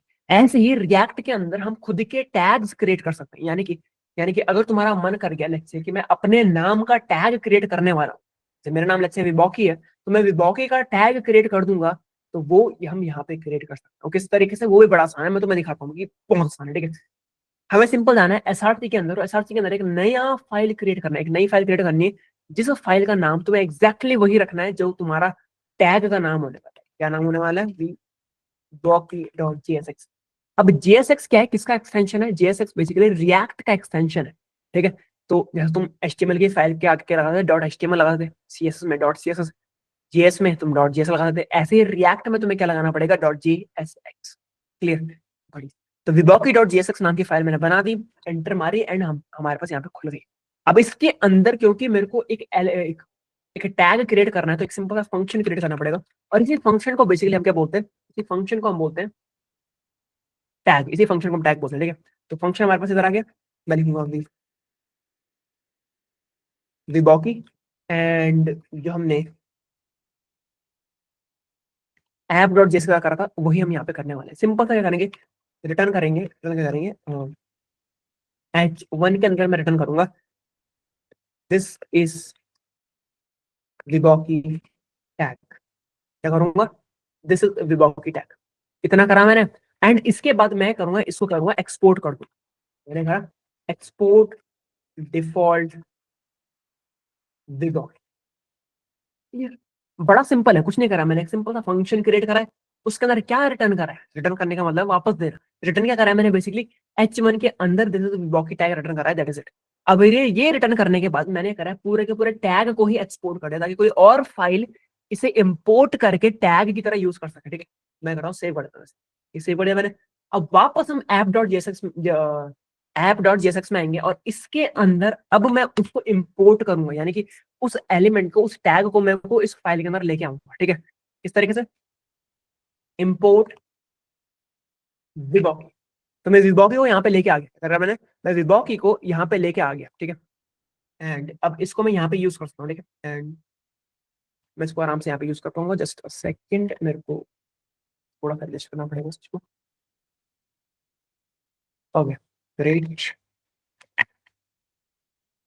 ठीक है, हम यहाँ पे विबॉकी को लेके आ गए। अब विबॉकी को यहाँ पे यूज करना है, तो उसके लिए एक सिंपल सा डिव क्रिएट करेंगे। यहाँ पे डिव हमने क्रिएट करा, और डिव के अंदर लेट्स से मैं एक H1 के अंदर लिखूंगा this is app, this is app, और इस ऐप के नीचे मैं विबॉकी नाम के टैग को यूज कर दूंगा।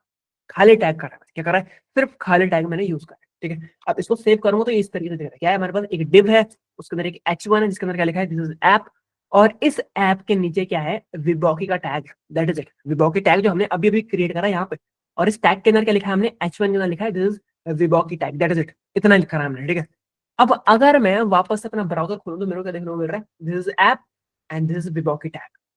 अब अगर अगर टेक्निकली, अब विबॉकी टैग के अंदर तो वही वो चीज है ना, अगर मैं इसको बार बार यूज करता हूँ, जैसे 3 बार मैंने यूज करा, 3 बार मेरे को देखने को मिलेगा दिस इज विबॉकी टैग, दिस इज विबॉकी टैग, एंड दिस इज विबॉकी टैग।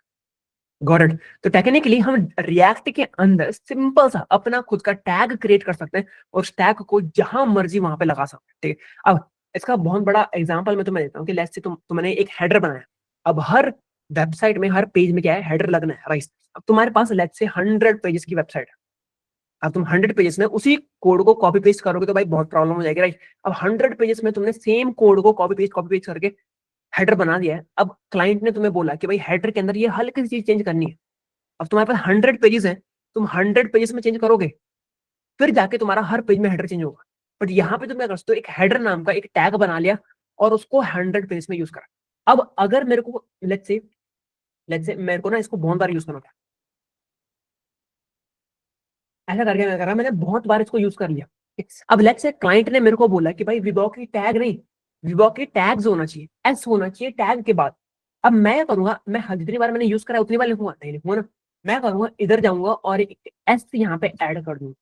इससे क्या होगा, जहां जहां मैंने विबॉकी को यूज करा होगा हर जगह एस लग जाएगा। अब मैंने सिर्फ एक जगह चेंज करा और मल्टीपल जगह चेंज अपने आप हो, राइट। तो this is literally the power of react कि भाई तुम एक खुद का टैग क्रिएट कर सकते हो और उस खुद के टैग का खुद का नेम रख सकते हो और तुम लिटरली कुछ भी कर सकते हो, ठीक है। तो ये है बेसिकली किस तरीके से हम एक खुद का टैग क्रिएट कर सकते हैं।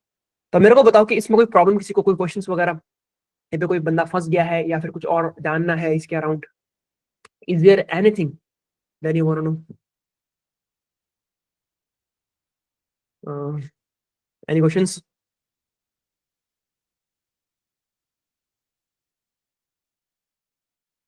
फाइल का नेम विबॉके लिखना हाँ ऑफ कोर्स से पता, फाइल का नाम विबॉके लिखो यार। यूजुअली सेल्फ क्लोजिंग टैग्स है, हाँ बिल्कुल यार, सेल्फ क्लोजिंग टैग्स हमको लगाने चाहिए थे, बट इसके आगे मेरे को तुम्हें एक तगड़ी चीज सिखानी है, इसलिए मैंने उनको जस्ट ऐसे ही रखा है, ठीक है। मैंने जस्ट वो इसलिए ऐसे रखा है क्योंकि मेरे को अभी एक और चीज सिखानी है। Nothing sir, nothing sir, everything going smooth. तो मेरे को जस्ट यस लिख के बताओ कि क्या तुम्हें मजा आ रहा है। जस्ट तुम्हारे पास इमोजी वाला सेक्शन भी है ना, कि भाई इमोजी तुम ऐसे फेंक के मार सकते हो, जल्दी फेंक के मारो इमोजी कि भाई मजा आ रहा है। बहुत सारी चीजें क्लियर हो रही होंगी मेरे हिसाब से। बढ़िया, it's going smooth like butter. क्या हम किसी टैग को फंक्शन से क्रिएट करके फाइल में यूज कर सकते हैं? आई डेंट गेट यूर। क्या हम किसी टैग को फंक्शन से क्रिएट करके उसे JSX फाइल में यूज कर, फंक्शन से क्रिएट करके जैसे उस फाइल में यूज कर सकते हैं? आई डेंट गेट यू यार, तुम क्या बोलने की कोशिश कर रहे हो, मेरे को समझ में नहीं आया, ठीक है। ओके बढ़िया, ठीक है। अब एक सिंपल सी चीज यहाँ पे है, what if we will write tag का नेम फर्स्ट लेटर कैपिटल होना चाहिए, हाँ ना, फर्स्ट लेटर कैपिटल होना चाहिए टैग का name. Okay okay, got it got it got. अगर लेट्स से अब, क्योंकि H1 एक प्री मेड टैग है बेसिकली, HTML तुम्हें खुद से ये H1 टैग बना के देती है, राइट, कि भाई H1 टैग है, इसके अंदर तुम कुछ भी लिखोगे तो मेरा दिखेगा बड़ा बड़ा इधर देखने को मिलेगा इस तरीके से ऐप करके, ठीक है। अगर लेट्स से मैं विबॉकी, सारी विबॉकीज को हटा दूं यहाँ से, सारे विबॉकीज को हटा दूं यहाँ से, ठीक है, सारे को हटा दें मैंने, ठीक है। अब हमारे पास क्या है, H1 के अंदर है दिस इज ऐप। अगर मैं दूसरा H1 बनाता हूँ और इसके अंदर लिखता हूँ दिस इज ऐप 2, अब क्या आएगा, दिस इज ऐप 2, राइट। तो टेक्निकली अब अगर मैं विबॉकी को यहाँ पे लगाऊं, विबॉकी को यहाँ पे लगाऊं, सेल्फ क्लोजिंग टैग में इस बार मैंने लगाया, ठीक है। तो इस बार मैंने इस तरीके से बंद करा है, एंड क्या आ रहा है यहाँ पे, दिस इज विबॉकी टैग्स। क्लियर बात है, बहुत सिंपल बात है, राइट हमारे पास। बट द प्रॉब्लम इसकी भाई, अगर मैं विबॉकी को 3 बार करता हूँ तो सेम ही चीज मेरे को आएगी। तो टेक्निकली मैं कुछ भी उठा के नहीं दे पा रहा हूँ विबॉकी को, ताकि विबॉकी अपने अंदर उस एग्जैक्ट कंटेंट को लगा सके। मैं H1 की तरह से कंटेंट पास नहीं कर पा रहा हूँ, क्या नहीं कर पा रहा हूँ, मैं H1 की तरह से कंटेंट पास नहीं कर पा रहा हूँ। बट अगर मैं कंटेंट पास कर पाऊँ तब तो मैं आराम से यूज कर सकता हूँ इसे और मजा भी आएगा, राइट। तो मैं करता हूँ कंटेंट पास करने की कोशिश करता हूँ, और ये करना बहुत ही ईजी है। ये करा हमने, विबॉकी करा। अब इस तरीके से हम एक नॉर्मल टैग के अंदर कुछ भी लिखते हैं, तो यहाँ पे भी लिखने की कोशिश करते हैं कि this is my first tag, ठीक है, this is my first tag, तो मैंने सेव कर दिया। अब कंटेंट कहाँ पे है, यहाँ पे। तो टेक्निकली विबॉकी के अंदर कंटेंट जा रहा है, बट विबॉकी के अंदर कंटेंट किस तरीके से पकड़ना है वो भी एक बहुत बड़ा चैलेंज है हमारे लिए, ठीक है। तो किस तरीके से पकड़ना है वो बहुत थोड़ा सिंपल भी है, ठीक है। यहाँ पे इसके अंदर आके तुम्हें करली ब्रेसेस डालने हैं, डिस्ट्रक्शनिंग करनी है बेसिकली, और इसके अंदर पकड़ना है चिल्ड्रन को, तो पकड़ना है चिल्ड्रन को पकड़ना है। अब चिल्ड्रन को जैसे तुम पकड़ोगे ना, यहाँ पे यहाँ पे भी तुम्हें चिल्ड्रन का यूज करना है बेसिकली। चिल्ड्रन का मेन मतलब यही है कि जो कंटेंट हमारे पास आ रहा है, this is my first tag, ये जो कंटेंट आ रहा है ये चिल्ड्रन के अंदर आएगा, और चिल्ड्रन को कहाँ पे एग्जैक्टली यूज करना है वो तुम्हें बताना है। तो यहाँ पे हम यूज करने वाले हैं, क्या करने वाले हैं, चिल्ड्रन, एंड बुम, मैंने सेव करा, and boom, this is my first tag, ठीक है। ये हो गया हमारे पास। अब अगर मैं इसको सेकंड बनाता हूँ, लेट्स से सेकंड टैग, क्या आएगा मेरे पास, this is my second tag. फिर अगर मैं एक और क्रिएट कर लेता हूँ, थर्ड टैग, थर्ड टैग हो गया, एंड लेट्स से एक और क्रिएट कर लेते हैं, फोर्थ, जिसमें फोर्थ टैग। तो टेक्निकली क्या कर रहे हैं हम, बेसिकली क्या कर रहे हैं हम कि कंटेंट को मेन यानी कि app.js वाली फाइल से विबॉकी डॉट जेएसएक्स वाली फाइल, यानी कि आपने टैग के अंदर भेज रहे हैं और टैग फिर उसके साथ कुछ भी कर सकता है बेसिकली, ठीक है। और इसी एग्जैक्ट चीज को हम बोलते हैं प्रॉप्स। क्या बोलते हैं कि हम डेटा या फिर कंटेंट या फिर कुछ भी अगर किसी कंपोनेंट को भेज रहे हैं, किसी टैग को भेज रहे हैं, उसे हम बोलते हैं प्रॉप्स। तो इतना सा है बस प्रॉप्स, कि तुम किसी तरीके से कंटेंट यहां से यहां लेके आ जाओ, दैट इज इट, इसी को हम प्रॉप्स बोलते हैं, ठीक है। अब प्रॉप्स इतना नहीं होता है, इसके अलावा बहुत सारी तगड़ी तगड़ी चीजें होती है प्रॉप्स के अंदर, बट प्रॉप्स का सिंपल सा मतलब ही वही होता है कि तुम किसी तरीके से कंटेंट को, डेटा को यहां से यहां लेके आ जाओ, that is it, got it. इतना समझ में आया सबको? हाँ, और यार एक चीज बताना भूल गया मैं, कि जो हम मैं टैग टैग की बात कर रहा हूँ ना, कि भाई तुम हमने खुद से एक टैग बनाया, खुद से एक टैग क्रिएट करा, वगैरह वगैरह बहुत सारी चीज, इसी टैग को हम कंपोनेंट बोलते हैं, इसी को हम कंपोनेंट बोलते हैं, ठीक है। विबॉकी, sir how the children of app are imported in विबॉकी, ठीक है। चिल्ड्रन ऑफ ऐप, मेरे हिसाब से तुम्हारा मतलब है कि भाई किस तरीके से ये कंटेंट जो है वो यहाँ पे किस तरीके से पहुंचा, ये तुम्हारा क्वेश्चन है बेसिकली। अमित राणा, क्या तुम्हारा क्वेश्चन यही है कि भाई किस तरीके से ये कंटेंट जो चिल्ड्रन है बेसिकली, ये यहाँ तक कैसे पहुंचा? ये इसको ऐसा कुछ देखने की जरूरत है नहीं, या फिर इसको समझने की भी जरूरत नहीं है कि भाई किस तरीके से पहुंचा है, वो जस्ट पहुंच गया है, अब तुम्हें उसके आगे काम करना है। समझ बात? देख, टेक्निकली मेरे पे माउस है, ठीक है। अब माउस ऑलरेडी बना हुआ है, किस तरीके से काम कर रहा है, किस तरीके से नहीं कर रहा, इससे तुम्हें मतलब नहीं होना चाहिए। अगर तुम्हें डीप में जाना है तो भाई हाँ, ऑफ कोर्स से बात है, तुम्हें मतलब होना चाहिए, बट टेक्निकली तुम्हारा माउस है, तुम्हारे पास कर्सर है, अब कर्सर को तुम चलाओ ना यार, बस तुम करो, ठीक है। बट फिर भी अगर तुम्हें सही में समझना है कि भाई किस तरीके से जा रहा है, कुछ भी नहीं हो रहा, जस्ट वो इस चीज को पकड़ रहा है, उसको पकड़ रहा है, एक वेरिएबल के अंदर डाल रहा है, उस वेरिएबल का नाम क्या है, उस वेरिएबल का नाम है चिल्ड्रन, ठीक है। चिल्ड्रन के अंदर डाल रहा है और विबॉकी के टैग को भेज दे रहा है, ठीक है। अब विबॉकी का टैग क्या कर रहा है, उस चिल्ड्रन को पकड़ रहा है और उनको रख दे रहा है, दैट इज इट, इतना ही हो रहा है, ठीक है। बढ़िया। डायनामिक वैल्यू कैसे यूज करते हैं प्रॉप्स में, अभी आएंगे इसमें, ठीक है, अभी आएंगे इसमें, ठीक है, याद रखना। भाई tell me for H1 which of the elements will be considered as its children। भाई tell my for H1, tell me for H1 which of the elements will be considered as children। H1 के लिए यार ये वाला, ये जो है ना, ये चिल्ड्रन है, और अगर तुम बेसिकली इसकी बात कर रहे हो यहाँ पे H1 की बात कर रहे हो, जो चिल्ड्रन हम वहां से भेज रहे हैं वही उसके लिए चिल्ड्रन है यहाँ पे, ठीक है। This children prop is where I am the most confused। Return के अलावा कुछ यूज नहीं होता यार, इंस्टेड ऑफ रिटर्न का। तुम्हें क्लियर हुआ यार चिल्ड्रन प्रॉप्स वाला concept basically? Amit Rana, style कैसे करेंगे? हाँ बिल्कुल बिल्कुल बिल्कुल, हम उस पर आएंगे भी। Children are different things in React, props and children are different things, of course the other children is another thing, and props are a different thing. Two more children, like two children's, can we add two children in one tag like in Vibok? बहुत बढ़िया question है ये question मैं expect कर रहा था कि भाई तुम कब ये क्वेश्चन पूछोगे, ठीक है। अब ये क्वेश्चन आ गया है तो मेरे को एक चीज देख लो, ठीक है, कि मैं चाहता हूं कि मैं विबॉकी टैग के अंदर दो नंबर को सेंड करूं, लेट्स से 10 एंड 20। अब विबॉकी टैग क्या करे, जब वो इनको दिखा रहा है ना यहाँ पे, ये जब वो शो कर रहा है इधर, तो 10 एंड 20 शो ना करे, एग्जैक्टली 10 प्लस 20 को शो करे उधर। समझेगा मेरी बात? तो किस तरीके से अब हम दो चीजों को भेजेंगे, किस तरीके से करेंगे, हम दो चीजों को भेजने वाले विबॉकी के अंदर, ये भी बड़ा काम की चीज है, ठीक है। तो मैं सब कुछ हटा दूंगा यहाँ से, इतना मैंने हटा दिया, मैं इसको भी हटा दूंगा, अब इसकी कोई जरूरत नहीं है मेरे को, ठीक है। मेरे को करना है दो चीजें भेजनी है, तो मैं दोनों के नाम लिखूंगा, let's say num1 equals to let's say 10 and num2 equals to let's say 20, ठीक है। दो हमारे पास ये आ गए यहाँ पे, num1 एंड num2। हम इस तरीके से भी प्रॉप्स को भेज सकते हैं, वो भी बड़े आराम से। अगर हमको यहाँ पे नहीं भेजना हो तो हम कहाँ पे भेज सकते हैं, इसी के अंदर भेज सकते हैं, num1 num2, कुछ भी अपने वेरिएबल्स के नाम देके और उनके अंदर वैल्यूज रख के, ठीक है। अब जैसे ही मैं सेव करूंगा तो दोनों के दोनों वेरिएबल्स कहाँ पे आ गए, यहाँ पे आ गए। तो चिल्ड्रन नहीं पकड़ना हमें, डायरेक्ट num1 num2 पकड़ना है। तो टेक्निकली num1 एंड num2 हमारे पास इधर आ गए। अब क्योंकि करली ब्रेसेस मैंने लगा रखे हैं तो इसके अंदर मैं कुछ भी कैलकुलेशन वगैरह परफॉर्म कर सकता हूँ, ठीक है। तो मैं करूंगा num1 प्लस num2। तो टेक्निकली मैंने ऐप डॉट जेएसएक्स से दो मेन दो वैल्यूज किधर सेंड करी, विबॉकी के अंदर सेंड करी, ठीक है। विबॉक के अंदर सेंड करी। अब विबॉक के अंदर मैंने दोनों वैल्यूज को पकड़ा और उन्हें क्या कर दिया, ऐड कर दिया, और ऐड करके मैंने जस्ट शो कर दिया ब्राउजर के ऊपर। सेव करूंगा एंड बुम, कितना आंसर आया, 30 आंसर। 30 आंसर मेरे पास, राइट। अब अगर मैं तुम्हें बोलूं कि मैं कितने भी नंबर को कैसे भी कर सकता हूँ, अगर मैं 190 प्लस 200 को कर दिया तो इसका आंसर भी आराम से 390 मेरे को देगा। तो टेक्निकली अब मेरे को बस यहाँ से, मेरे को विवॉक के अंदर जाना ही नहीं है, मेरे को जस्ट यहाँ से दो नंबर भेजने, कोई भी रैंडम दो नंबर में भेजूंगा हर बार, और हर बार क्या करेगा बेसिकली, वो हर बार उनको ऐड करके मेरे को लाके देगा। ये होते हैं एग्जैक्टली प्रॉप्स।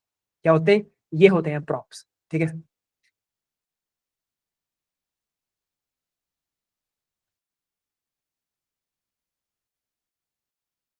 अब मेरे को ये बताओ कि भाई प्रॉप्स, जो पूरा कॉन्सेप्ट है प्रॉप्स के अराउंड का, तुम्हें समझ में आया कि यही होता है प्रॉप्स, इसके अलावा कोई ऐसी बहुत तगड़ी चीज नहीं है प्रॉप्स, ठीक है।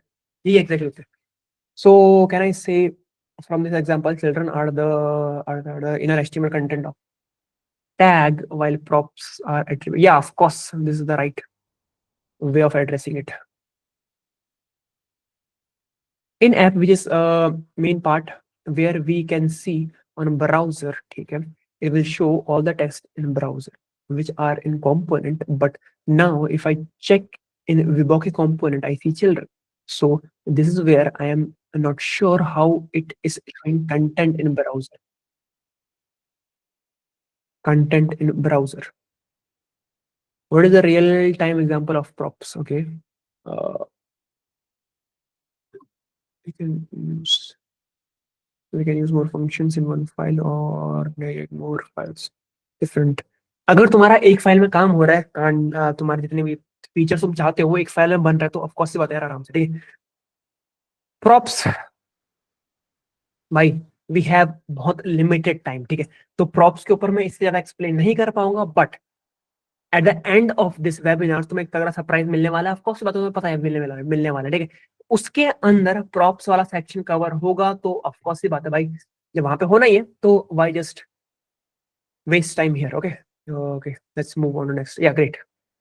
बट होपफुली जितना मैं चाहता था, जिस दिन तुम्हें क्लियरिटी मिलनी चाहिए थी, वो थोड़ा बहुत तुम्हें मिली होगी। अगर तुम्हें थोड़ा बहुत क्लियरिटी मिली है प्रॉप्स, चिल्ड्रंस एंड कंपोनेंट्स के ऊपर, तो just drop yes in the comment section, in the message section, ठीक है, ताकि मेरे को लगे कि भाई हाँ, something valuable I have put.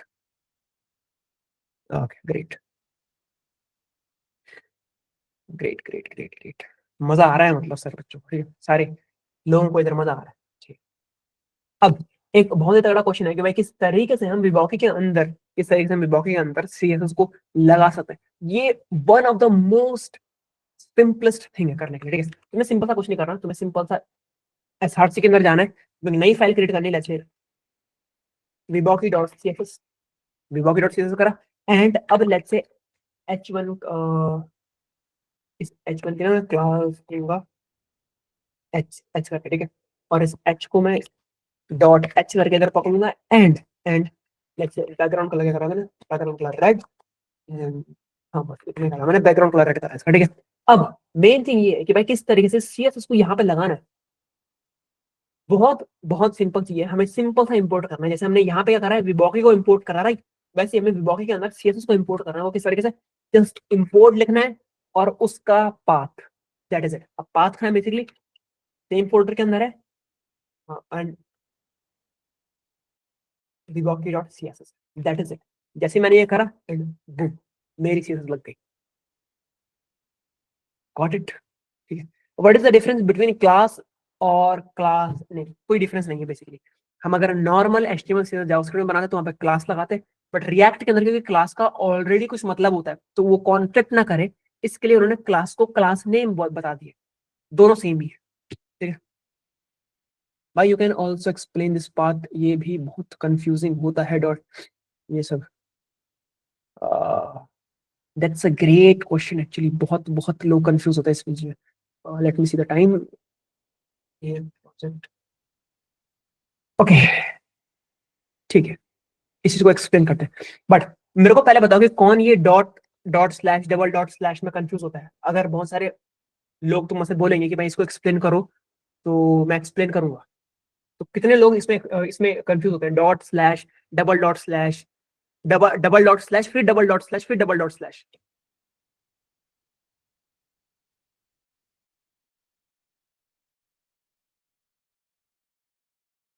Okay,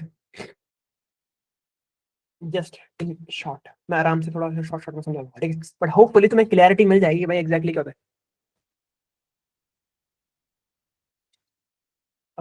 ठीक है, लेट्स से हमारे पास क्या है, लेट्स से एक छोटी सी चीज है, ठीक है, हमारे पास एक फोल्डर है, क्या है, हमारे पास एक फोल्डर है,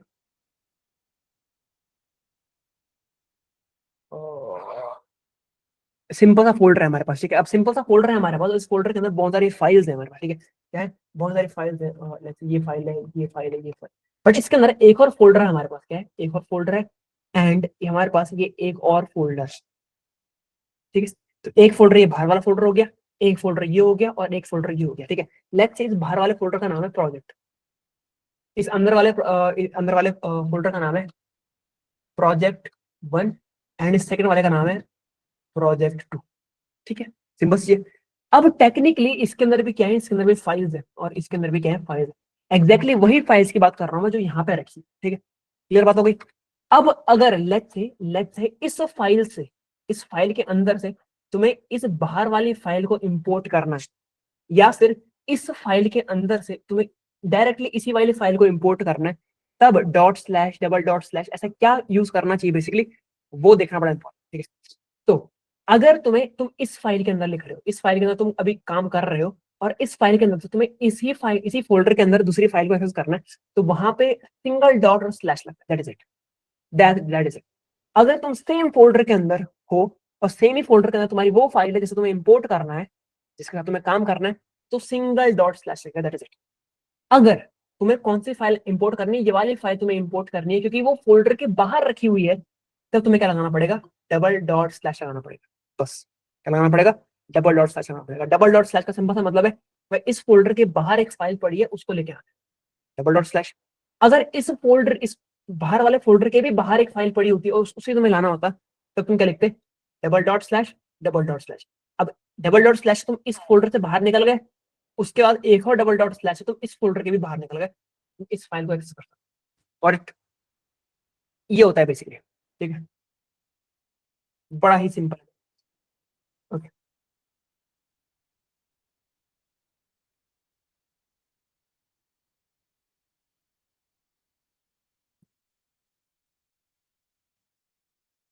मेरे हिसाब से तुम्हें मजा आया होगा एंड तुमने सीख लिया होगा, ठीक है, बढ़िया।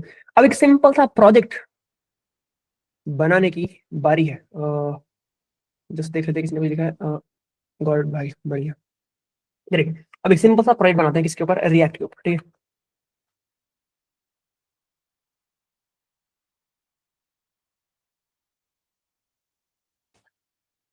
ओके, एक सिंपल सा कैलकुलेटर बनाएंगे हम बेसिकली, क्या बनाएंगे, एक सिंपल सा कैलकुलेटर बनाएंगे ताकि तुम्हें बहुत सारी चीजों को मिले, बहुत सारी चीजों में क्लियर हो कि भाई हाँ ऐसी चीजें भी बन सकती हैं, और तुम थोड़ा डर से थोड़ा हटो, ठीक है, क्योंकि अगर तुम एक किसी बंदे को एक छोटा सा प्रोजेक्ट बनाते हुए देखोगे ना किसी भी चीज में, तो तुम्हें लगेगा भाई ये कर सकता हूं, तो मैं भी कर सकता हूँ, पॉसिबल, राइट। तो वही चीज मैं यहाँ पे करने वाला हूँ, ठीक है, एक छोटा सा प्रोजेक्ट बनेगा, इसमें कुछ भी मुश्किल नहीं है, लिटरली कुछ भी मुश्किल नहीं है, बहुत सिंपल चीज होने वाली है, तुम देखते रहना बस, ठीक है। एक सिंपल सा कैलकुलेटर बनाएंगे, ठीक है, करेंगे एक सिंपल सा कैलकुलेटर बनाएंगे, तो उसके लिए हमें करना है, इसे सबसे पहले हटाना है, एंड यहाँ पे ये करना है, ठीक है, एंड अब यहाँ पे करना है हमें एक div है, और div के अंदर कुछ बनेगा। तो सबसे पहले एक इनपुट बनाया हमने और एक और इनपुट बनाया, ताकि हमारे पास दो इनपुट हों जिनके अंदर हम अपने नंबर लिख सकें, ठीक है, नंबर लिख सकें। तो हमारे पास क्या आ गया, पास यहाँ पे हमारे पास यहाँ पे इनपुट आने स्टार्ट हो गया, ठीक है। अब क्योंकि हमने विभॉ के बार बार यूज करा है, तो इसको हटा देंगे, एंड सिर्फ विभॉ को एक बार रखेंगे, ठीक है, इनको भी हटा देंगे। तो हमारे पास क्या है, हमारे पास दो बेसिक आ गए, इनपुट सेक्शन बन के आ गए, ठीक है, हमारे पास इनपुट बॉक्स बन के आ गए। अब इसके अंदर क्या करना है हमें, बेसिकली इसके अंदर हमें क्या करना है, हमें एक सिलेक्ट वाला डालना है, सिलेक्ट, सिलेक्ट, एंड सिलेक्ट का नेम वगैरह कुछ नहीं रहेगा, एंड जस्ट इसके अंदर करेंगे ऑप्शन। ऑप्शन के अंदर हमारे पास क्या है, पहला तो हमारे पास होगा let's say choose an, choose an option. फिर सेकंड हमारे पास ऑप्शन के तौर पे क्या आएगा, प्लस आएगा, इसकी वैल्यू प्लस होगी।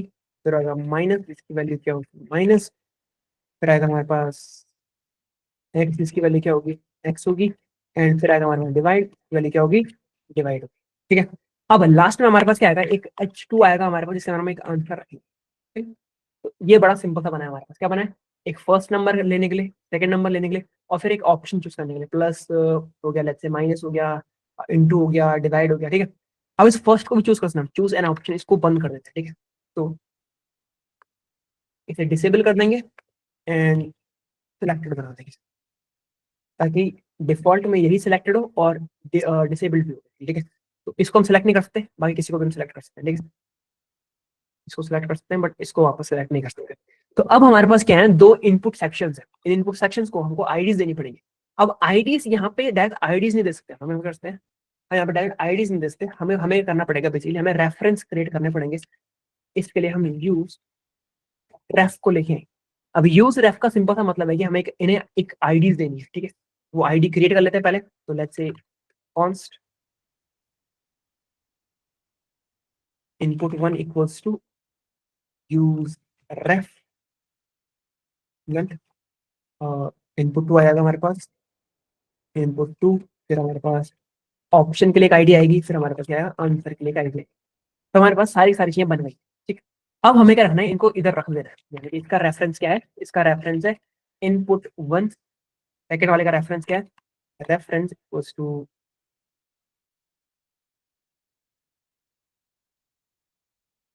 input2। सिलेक्ट का रेफरेंस क्या होगा हमारे पास, सिलेक्ट का रेफरेंस होगा हमारे पास बेसिकली ऑप्शन, एंड जहां पे हमें आंसर रखना है उसका रेफरेंस क्या है हमारे पास, उसका रेफ है हमारे पास आंसर। दैट इज इट, हर ये हमने कर लिया आराम से मजे से। ठीक है, अब हमें एक फंक्शन बनाना है, वो फंक्शन कब चलेगा, बेसिकली जब भी कोई इसमें कोई चेंजेस करेगा ना, यानी कि बेसिकली यहाँ पे कोई भी चेंज कर रहा है, यानी कि प्लस का माइनस कर दिया, किसी ने इंटू कर दिया, किसी ने डिवाइड कर दिया, तब वो फंक्शन चलना चाहिए। उस फंक्शन का सिंपल सा मतलब होगा, लेट्स से किसी ने चूज करा है प्लस को, तो इन दोनों को हमको प्लस कर देना है। जो भी इसमें रहेगा और जो भी इसमें रहेगा, इनको हमको प्लस कर देना है। क्लियर, तो ये बढ़िया चीज होगी। ठीक है, अब हम आएंगे इधर ऊपर, अब वो फंक्शन क्रिएट करना है मुझे, कॉन्स्ट लेट्स से कैलकुलेट नाम का हमने अगर फंक्शन बनाया है, एक एरो फंक्शन है ये, और इस एरो फंक्शन के अंदर हमें करना है टेक्निकली, अगर लेट्स से इफ जो हमारा ऑप्शन है, जो हमारा ऑप्शन है उसने जिस करंट एलिमेंट को पकड़ा है, उसकी वैल्यू, अगर उसकी वैल्यू लेट्स से उसकी वैल्यू अगर प्लस है, तब हमें ये करना है, हमें सिंपल सा कुछ नहीं करना, हमें जस्ट आंसर के अंदर रखना है, यानी कि लेट आंसर, एक आंसर क्रिएट करना है, और input1 की वैल्यू आनी, input1 डॉट करंट में जिस एलिमेंट को हमने उससे पकड़ा है वो डॉट वैल्यू, तो वैल्यू पकड़ ली, प्लस जो input2 के अंदर जो वैल्यू है हमारे पास, यानी कि input2 डॉट करंट, जो करंटली इस एलिमेंट को हमने इससे पकड़ा है की वैल्यू। हो गया, बढ़िया करके हमारे पास दोनों चीजें आ गई। ठीक है, प्रॉब्लम ये है कि भाई ये क्या है, अभी ये भी स्ट्रिंग है और ये भी क्या है, ये भी स्ट्रिंग है अभी, तो इनको नंबर में कन्वर्ट करना पड़ेगा, क्योंकि जब हम ऐड करेंगे तो नंबर्स को ऐड कर सकते हैं ना, हम स्ट्रिंग को ऐड नहीं कर सकते, राइट। यहाँ क्या करेंगे हम, अब इसको अगर हमें नंबर में कन्वर्ट करना है तो हमें करेंगे % लगाएंगे, और एग्जैक्टली वही काम इस पे भी करेंगे, हम लगाएंगे % लगाएंगे, दैट इज इट। इतना हो गया हमारे पास आंसर, हमारे पास किसके अंदर आ गया, आंसर के अंदर हमारा आंसर आ गया। ठीक है, अब टेक्निकली हमें क्या करना है, बेसिकली हमें क्या करना है, हमें जो आंसर है, answer dot current dot value ने इसका इनर टेक्स्ट है, उसकी वैल्यू कर दो आंसर, दैट इज जो हमारा आंसर है, उसकी करंट वैल्यू ये करो। ठीक है, अब हमें करना है, हमें ये वाला फंक्शन कब रन करना है, जब कोई इसको चेंज करे, तो ऑन चेंज पे कौन सा फंक्शन चलाएंगे हम, कैलकुलेट नाम का फंक्शन चलाएंगे, दैट इज इट। ठीक है, अब हम वापस इधर आते हैं और नंबर लिखते हैं यहाँ पे, लेट्स से 20, इधर लगते हैं 10। तो अगर मैं प्लस करूं तो मेरे पे आंसर देखने को मिलेगा 30। ठीक है, तो ये बड़ा सिंपल था। ठीक है, तो लिटरली हमें करेंगे, बाकी सबके लिए भी सेम चीज बनाएंगे। तो इफ हमने एक ये बना दिया, अब हम एक माइनस के लिए बनाएंगे, एक इंटू के लिए बनाएंगे, और एक डिवाइड के लिए बनाएंगे। तो मैंने कॉपी पेस्ट कर दिया, ठीक है इन सबको, और यहाँ पे एलसिफ लगाएंगे, अगर लेट्स से ये माइनस है तो करना है सेम माइनस करना है, बस इतना। यहाँ पे हम एलसीएफ लगाएंगे, अगर ये लेट्स से एक्स है तो क्या करना है, इनटू करना है, ठीक है। फिर से यहाँ पे क्या लगाएंगे, एलसीएफ लगाएंगे, अगर ये क्या है डिवाइड है तो इधर क्या करना है, इधर मस्त डिवाइड करना है हमको, ठीक है। डिवाइड कर दिया हमने एंड वो सेव कर दिया, ठीक है। तो अब हमारे पास 20 एंड 10 है, अगर मैं माइनस कर दूं तो 10 आएगा, अगर मैं इंटू कर दूं तो 200 आएगा, और मैं डिवाइड कर दूं तो कितना आएगा, 2 आएगा। वापस से प्लस कर देता हूं तो 30 आता है। तो टेक्निकली हमने एक छोटा सा कैलकुलेटर क्रिएट करके देखा है यहाँ पे अभी कि एग्जैक्टली किस तरीके से हमारा हमारा रिएक्ट काम करता है और प्रोजेक्ट किस तरीके से बना सकते हैं। Without current we can access the value and not in React. बिना करंट के हम बेसिकली वैल्यूज को नहीं कर सकते भाई, एक्सेस नहीं कर सकते वैल्यूज को, ठीक है। करंट लिखना ही पड़ेगा इधर। ग्रेट। तो मेरे को बताओ कि ये चीज समझ में आई, या फिर इसमें कोई प्रॉब्लम, कोई डाउट्स वगैरह, ऐसा कोई डाउट तुम पूछना चाहते हो जल्दी से पूछो मेरे को इसके अराउंड, जैसे कि जो हमने प्रोजेक्ट अभी बनाया है, या फिर रिएक्ट के अराउंड बेसिकली अगर कोई डाउट है तो of course you can ask me. मैं नेक्स्ट सेक्शन, ठीक है, ओके, आगे स्टार्ट हो गया। What is mean by the current keyword. Current keyword का सिंपल सा मतलब है कि भाई एग्जैक्टली अभी कौन सा करंट एलिमेंट इस पर्टिकुलर रेफरेंस ने होल्ड कर रखा है, यानी कि अगर मैं इनपुट की बात करूं तो इनपुट ने अभी कौन सा करंट एलिमेंट होल्ड कर रखा है वो बताता है, ठीक है। और फिर उसकी वैल्यू निकाल सकते हैं हम डॉट वैल्यू करके। Okay, instead of parse int we can also use number method. Parse int number method, number method, कौन से नंबर मेथड की यार तुम बात कर रहे हो, I didn't get it. Use ref का सिंपल डेफिनेशन है यार कि रेफरेंस पॉइंट क्रिएट कर रहे हैं, जैसे कि हमारे पास क्या था, एचटीएमएल के अंदर हमें हर एक एलिमेंट को आईडी देनी पड़ती थी, राइट। ऐसे ही इसमें हमें करते हैं रेफरेंस क्रिएट कर देते हैं, हमें आईडी की जरूरत नहीं पड़ती बट रेफरेंस क्रिएट करते हैं। Got it, clear. ओके, यहाँ पे और चीजें कुछ बताने के लिए रह गई क्या, और चीजें कुछ, okay. And the questions like converting string into number using number value. Number value.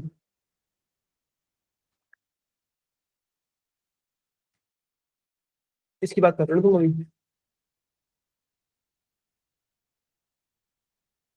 20, 10 and plus, हाँ कॉस कर सकते हैं, ठीक है, कर सकते हैं, बिल्कुल कर सकते हैं, इसमें कोई प्रॉब्लम नहीं है हमें, ठीक है, great. Okay, any other question related to this particular thing, जो हमने अभी प्रोजेक्ट बनाया है, क्या जितने भी हमने चीजें करी है।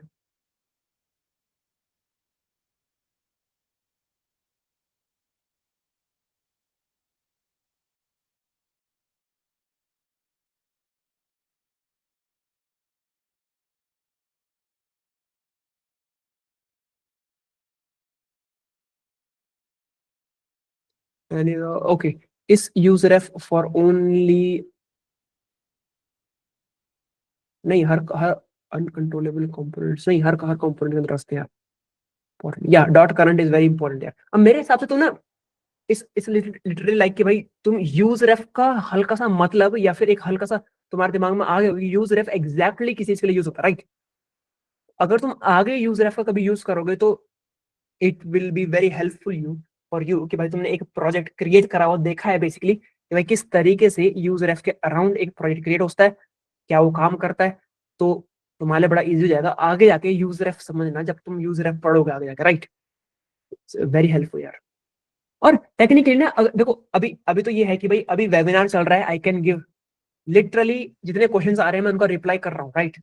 तो अगर तुम्हें ये सेम चीज चाहिए थ्रू आउट योर लाइफ कि भाई हाँ तुम एक ऐसी कम्युनिटी में जुड़ना चाहते हो बेसिकली जहाँ पे बहुत सारे डेवलपर्स हैं, बहुत तगड़े डेवलपर्स हैं, मैं खुद उस कम्युनिटी में हूँ बेसिकली, तो यार तुम्हें अभी ना डिस्कॉर्ड का लिंक मिल जाएगा, वहां पे जाना, वहां पे तुम्हें ज्वाइन करना है, क्योंकि वो तुम्हारे लिए एक ऐसी चीज है ना कि भाई जहाँ पे तुम हर एक क्वेश्चन पूछ सकते हो, वहां पे हर क्वेश्चन का तुम्हें आंसर मिलेगा, तुम्हारे कोई क्वेरीज हो गई, तुम्हारे पास लिटरली कुछ भी तुम्हारे अराउंड घूम रहा है, नई न्यू टेक्नोलॉजीज क्या क्या सारी सारी चीजें तुम्हें वहां पे मिलेंगी। तो यार जाना है वहां पे, उस पर्टिकुलर डिस्कॉर्ड के चैनल को ज्वाइन करना है, ठीक है यार। तुम्हें मिल जाएगा यहाँ पे लिंक तुम्हारे लिए, हमने दे दिया यहाँ पे लिंक, ठीक है।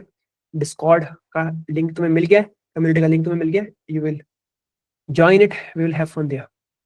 So user है basically function like और HTML, right, which means या एग्जैक्टली तुम इस तरीके से बोल सकते हो, नॉट डेफिनेटली दिस, बट तुम इस तरीके से बोल सकते हो कि यूजर एफ क्या है, आईडी है, एचटीएमएल का जिस तरीके से आईडी का काम होता है ना, वैसे ही यूजर एफ यहाँ पे काम करता है बेसिकली। ठीक है, तुम इस तरीके से बोलते हो, ऑफकोर्स इस तरीके से बोलते हो। ठीक है, ओके।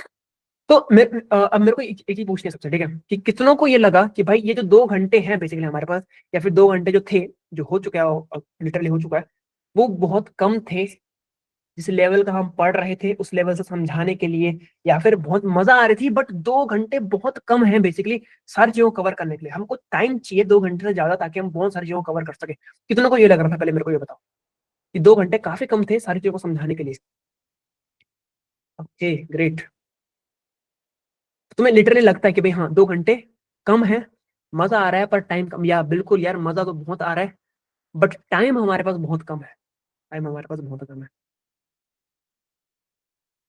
कोड तुम्हें ग्रुप में मिल जाएगा यार, ठीक है। तो बहुत सारे बच्चों को लगता है कि भाई ऑफकोर्स सी बात है, टाइम बहुत कम है और पढ़ने को बहुत सारी, सीखने को बहुत सारी चीजें, तो अगर यही टाइम तुम्हें बहुत ऐसे बड़ा करके मिल जाए, 6 7 8 घंटे अगर मैं तुम्हारे साथ बैठ जाऊंगा, इट्स लिटरली लाइक तुम सब कुछ सीख जाओगे, है ना, है ना। कि अगर लिटरली यही सेशन 6 या फिर 8 घंटे का होता, तो तुम सब कुछ कवर कर लेते, शायद निचोड़ लेते सारी चीजें मेरे अंदर से, कि भाई हाँ ये एग्जैक्टली चीजें किस किस तरीके से काम करती है ना। सही बोल रहा ना मैं? बढ़िया। तो पता, ये सरप्राइज तुम्हारे लिए है रखा है मैंने, ठीक है। अब सरप्राइज पता क्या है? सरप्राइज ये है कि भाई एक सिंपल सी चीज है कि 2 घंटे में मैं कितनी भी कोशिश कर लूं, बहुत सारी चीजें छूट ही जाएंगी, बहुत सारी क्या, मोस्ट ऑफ द चीजें छूट जाएंगी, मैं बहुत ही कम कवर कर पाया, ठीक है, बहुत ही कम कवर कर। और मेरे हिसाब से तुम बहुत एक्साइटेड हो कि भाई सब चीजें सीखने को मिले और मजा है, ठीक है। इसके लिए बेसिकली इसी पर्टिकुलर चीज के लिए कि भाई तुम्हें एक ऐसी वैल्यू मिल सके ताकि तुम आगे जाके रेज्यूमे में लिख सको, जॉब खोज सको, क्लाइंट के लिए काम कर सको, फ्रीलांसिंग कर सको, ठीक है। इसके लिए बेसिकली हमने करा है 3 डे वर्कशॉप प्लान करी। क्या करिए? 3 डे वर्कशॉप प्लान करी। एक 20, 21 एंड 22 को होने वाली मार्च में, यानी कि next Friday, Saturday and Sunday. समझ रहे हो तुम बात? और ये एकदम तगड़ा जाएगा। इसके अंदर मैं तुम्हें एग्जैक्टली बताता हूँ कि भाई क्या क्या हम इसके अंदर कवर करने वाले। एक पूरा कंटेंट हमने तैयार करा है और तुम्हें देखने को मिलेगा कि भाई एग्जैक्टली हम क्या क्या इसके अंदर कवर करने वाले हैं, एंड किस तरीके से ये पूरा का पूरा वर्कशॉप होने वाला है। देखो 3 डे का वर्कशॉप होगा बेसिकली, ठीक है। अब इसके अंदर क्या होगा बेसिकली, अब 21 मार्च से 23 मार्च तक, मैंने थोड़ा गलत बोल दिया, ठीक है। तो बेसिकली क्या होने वाला है, जो फर्स्ट डे होने वाला है उसमें हम रिएक्ट को स्टार्ट करेंगे, रिएक्ट को कंपोनेंट सीखेंगे, प्रॉप्स के अंदर बहुत डीप जाएंगे, स्टाइलिंग सीखेंगे कि किस तरीके से स्टाइलिंग वगैरह काम करते हैं, ग्लोबल सीएसएस क्या होते हैं, सीएसएस मॉड्यूल्स क्या होते हैं। सीएसएस मॉड्यूल्स ऐसी चीज है जो तुम्हें आती है ना भाई, तो तुम एक अलग नेक्स्ट लेवल पे हो, ठीक है। बेसिकली और उसके अंदर एक सिंपल सा कैलकुलेटर प्रोजेक्ट बनाएंगे। अब कैलकुलेटर तो हमने आज ही बनाया ना, बट एक एक्चुअल जो कैलकुलेटर तुम्हें दिखता है, जहाँ पे तुम्हें बटन होता है डिफरेंट डिफरेंट, तुम क्लिक करते हो ऊपर आता है, पूरा प्रॉपर प्रोजेक्ट बनाएंगे ताकि तुम्हें और क्लियरिटी मिल सके कि भाई किस तरीके से चीजें चलती है, ठीक है। फिर नेक्स्ट डे जो मोस्ट इंपॉर्टेंट डे होने वाला है बेसिकली, ठीक है, इसके अंदर हम सारे के सारे हुक्स को कवर करने वाले। यूज स्टेट कैसे चलता है, यूज इफेक्ट कैसे चलता है, यूज रेफ क्या काम करता है एग्जैक्टली, ठीक है, यूज कॉन्टेक्स्ट क्या काम करता है, यूज मीमो क्या काम करता है, सारी चीजें होने वाली, सारी चीजें। यूज कॉल बैक क्या काम करता है एग्जैक्टली, क्या काम करता है कॉल बैक। समझ रहे हो बात? तो ये सारी चीजें डे 2 में होने वाली है। डे 3 में वहां पे आएंगे जहां पे तुम्हें लिटरली तुम रेज्यूमे में कुछ लिख सको एग्जैक्टली, ठीक है। तो यार यहाँ पे हम क्या करेंगे, एपीआई इंटीग्रेशन को पढ़ने वाले हैं। तो एपीआई इंटीग्रेशन कैसे करते हैं, एग्जॉस्ट के साथ काम कैसे करते हैं, कैसे टेक्निकली हम डेटा उठा के लेके आते हैं सर्वर से, को अपने पास रखते हैं, उसको किस तरीके से एग्जैक्टली ब्राउजर के अंदर शो करना है, वो हम पूरा पढ़ने वाले हैं इसके अंदर। और एक छोटा सा प्रोजेक्ट भी बनाएंगे, इसका नाम होने वाला है यार टू डू लिस्ट। मैंने तुम्हें बोला ना कि भाई to do list is something जो तुमने अगर रिएक्ट के अंदर बना दी, तो रिएक्ट इज वेरी क्लियर। तुम्हें रिएक्ट इस लेवल पर समझ में आ जाएगी कि भाई हाँ अब तो कुछ भी कर सकते, तो वो तुम्हारे सामने स्क्रैच से बनाने वाले। समझ रहे हो बात? तो बहुत तगड़ी तगड़ी चीजें होने वाली है, ठीक है। तो मेरे हिसाब से ये ऐसी चीज होने वाली है जहां पे तुम लिटरली अपस्किल करने वाले हो, ठीक है। अपस्किल करने वाले हो, वो भी तगड़े लेवल पे, ठीक है। अब ये क्योंकि यार फ्री तो होने वाला नहीं है, ऑफकोर्स सी बात है, ठीक है। इतनी तगड़ी वैल्यू दे रहे हैं, ठीक है, बहुत तगड़ी वैल्यू मिलेगी बेसिकली, ठीक है। इसकी जो प्राइसिंग है वो है 299, 299 बेसिकली इसकी प्राइसिंग है। एंड दो यार 299, तुम कोई भी कोर्स लेने जाओगे मार्केट में, कहीं तुम्हें 299 का पूरा कोर्स नहीं मिलेगा, ठीक है। रिएक्ट का पर्टिकुलरली, रिएक्ट का कोई भी कोर्स 299 का नहीं है। And the thing is that कि भाई जहाँ पे तुम सिर्फ कोर्स लोगे, वो बंदा आगे से आगे पढ़ाएगा, there is no interaction basically. यहाँ पे तुम्हें आगे से आगे पढ़ाऊंगा, एंड तुम उसी से रिलेटेड उसी टाइम पे क्वेश्चन पूछ सकते हो, तो क्रॉस क्वेश्चनिंग वहीं पे हो सकती है कि भाई हाँ अच्छा इस कैलकुलेटर में ये चीज यूज हुई है, पर एग्जैक्टली क्यों यूज हुई है? अगर यूज स्टेट हुक पढ़ रहे हैं तो यूज स्टेट हुक क्यों पढ़ रहे हैं, एंड अगर तुम्हारा वहां पे कोई डाउट है तो आई एम देयर कि भाई हाँ तुम मैसेज करो, एंड ऐसे एकदम तगड़े से, ठीक है। तो बहुत सारी चीजें ऐसे होने वाली जहां पे तुम्हें वर्थ इट लगेगा कि भाई बहुत तगड़ा वैल्यू मिलेगी तुम्हें उस 299 रुपीज। बट इसके बाद भी एक तगड़ा सरप्राइज तुम्हारे लिए, तगड़ा सरप्राइज वो ये है कि भाई क्योंकि तुम बच्चे हो, तुम वो लोग हो बेसिकली जो इस रिएक्ट वेबिनार के अंदर ना लास्ट तक रुके हो, तो मेरे को लगता है कि भाई कहीं ना कहीं तुम वो लोग हो जो रिएक्ट को सही में सीखना चाहते हो, और भाई लगता है कि भाई हाँ समथिंग इज देयर, तभी बंदा लास्ट तक रुकता है ना बेसिकली, ठीक है। तो भाई मेरे हिसाब से तुम्हें एक थोड़ा डिस्काउंट भी मिलना चाहिए इसके ऊपर, ठीक है। तो मेरे हिसाब से मैं अपने तरफ से तुम्हें डिस्काउंट दे रहा हूँ 50% ऑफ, लिटरली 50% ऑफ, सिर्फ 249 का। क्या करेंगे हम, सिर्फ 249 का हमारा फिलहाल के लिए ऑफर है। एंड भाई 249 का पूरा ऑफर है तुम्हारे पास। You can literally scan this QR code और तुम्हें लिंक मिल जाएगी जहां पे तुम्हें एग्जैक्टली रजिस्टर करना है। अभी जाओ रजिस्टर करो, तुम्हें चैट में भी लिंक मिल जाएगा, यहाँ पे क्यूआर कोड है, स्कैन करो QR code and book register करो। मिलते हैं 3 डे वर्कशॉप में जहां पे तुम्हें इस लेवल की क्लैरिटी मिलेगी कि भाई तुम्हें मजा आने वाला है, ठीक है, एकदम तगड़ा मजा आने वाला है। यस सर, बट थोड़ा स्टाइलिंग वीक है मेरी, तो स्टाइलिंग को भी प्रायोरिटी दीजिएगा थोड़ा बहुत। स्टाइलिंग इज लाइक, स्टाइलिंग में बताऊंगा कि भाई एग्जैक्टली किस तरीके से काम करती है रिएक्ट के अंदर, बट प्रॉपर स्टाइलिंग के अंदर घुस पाना, सीएसएस को समझा पाना इस will not be our like agenda, ठीक है यार, ये थोड़ा रहने वाला है। इट्स 149 यार, सिर्फ तुम्हारे लिए प्रॉपर। हाँ बिल्कुल यार, लिटरली 149 का है। 3 डे वर्कशॉप हमारा अफोर्डेबल है, ऑफकोर्स अफोर्डेबल, तुम्हारे लिए अफोर्डेबल बना रखा है यार, बहुत तगड़ा अफोर्डेबल बना रखा है। साउंड कैसे यूज करते हैं रिएक्ट में, साउंड कैसे रिएक्ट में यूज करते हैं, इट्स वेरी सिंपल यार, ये बहुत सिंपल है। Please provide this QR code on WhatsApp group as well, या हाँ ये क्यूआर कोड तुम्हें व्हाट्सएप ग्रुप में मिल जाएगा यार, अभी सेंड करते हैं व्हाट्सएप ग्रुप में, ठीक है।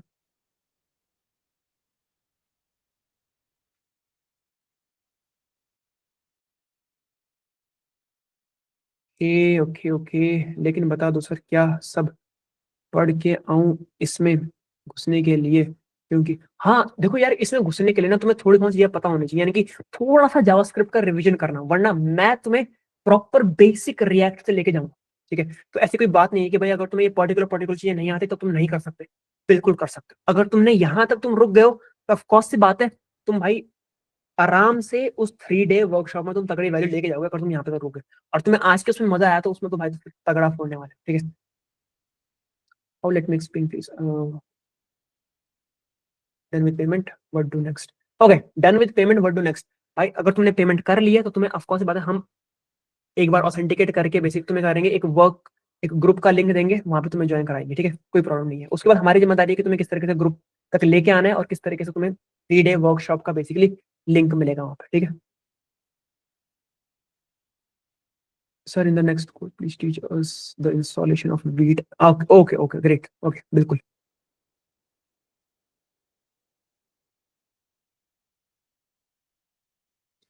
साउंड कैसे यूज करते हैं रिएक्ट में, इस लिटरली ऑडियो, तुम्हारे पास एक टैग होता है एंड उस टैग के अंदर तुम फिट करते हो उस ऑडियो को बेसिकली, और वो चलती है। इट्स नॉट दैट हार्ड यार, it's literally not that hard, बस तुमने कभी उसको करा नहीं है। तो इस हिसाब से साउंड का मतलब वही तुम बोल रहे हो ना कि भाई किस तरीके से म्यूजिक प्ले कर सकते हैं रिएक्ट के अंदर।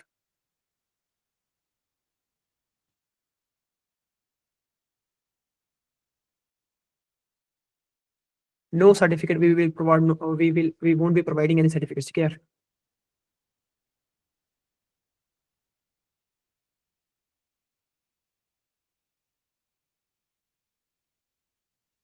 प्राइसिंग है यार 149 है, प्राइसिंग यार, प्राइसिंग 149 है बेसिकली। तुम इस क्यूआर को स्कैन करके या फिर तुम्हें लिंक यहाँ पे चैट में मिल जाएगा यार, तुम जा सकते हो, ठीक है, सिर्फ 149 है मेरे।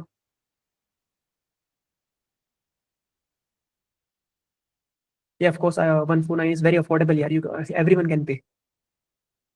It is workshop meaning it's study material or cheat sheet. In this workshop, भाई वो तो तुम्हें वर्कशॉप में आने के बाद ही पता चलेगा कि एग्जैक्टली क्या क्या तुम्हें टेकअप इसके तौर पे मिलेगा, स्टडी मटेरियल मिलेगा, चीट शीट मिलेगा, या फिर बहुत सारी चीजें मिलने वाली, तो वो तो तुम्हें वर्कशॉप के अंदर आके पता चलेगा भाई, तो डोंट मिस आउट, ठीक है। ओके, तो एक नए सेक्शन पे चलते हैं जिसका नाम है बेसिकली हमारा फ्रीक्वेंटली आस्क्ड क्वेश्चन वाला सेक्शन, ठीक है। उससे पहले उससे पहले मैं तुम्हें बोलूंगी अगर तुम्हें बहुत तगड़ा मजा आया इसके ऊपर, इसके अंदर तुम्हें बहुत तगड़ा मजा आया, तो भाई मैं बोलूंगा तुम्हें एक फीडबैक फॉर्म का लिंक तुम्हें यहाँ पे मिल जाएगा। उसको भरो कि तुम्हें कहाँ पे मजा आया, कहाँ पे तुम्हें लगा कि भाई कहाँ पे मजा नहीं आया, सब इसमें भरना है तुम्हें, ठीक है। Feedback is very important for me यार, मेरे को मदद मिलती है बेसिकली कि भाई आगे किस तरीके से काम करना है, आगे किस तरीके से पढ़ाना है, ठीक है। ग्रेट। ओके, एक नया नया सेक्शन स्टार्ट करते हैं बेसिकली वेबिनार का, इसका नाम है क्वेश्चन एंड आंसर सेक्शन। यहाँ पे तुम अपने सारे डाउट्स किससे रिलेटेड, रिएक्ट से रिलेटेड, जावास्क्रिप्ट से रिलेटेड, वो सारे पूछ सकते हो यार, और मैं सबके आंसर्स दूंगा, ठीक है। So if you have, payment नहीं हो रहा है, पेमेंट नहीं हो रहा है, सिर्फ something, just let me check. Okay, okay, we will check and we will inform you about that. But मेरे हिसाब से बाकी का पेमेंट हो चुका है, तो पेमेंट तो चल रहा है, ऑफकोर्स पेमेंट चल रहा है।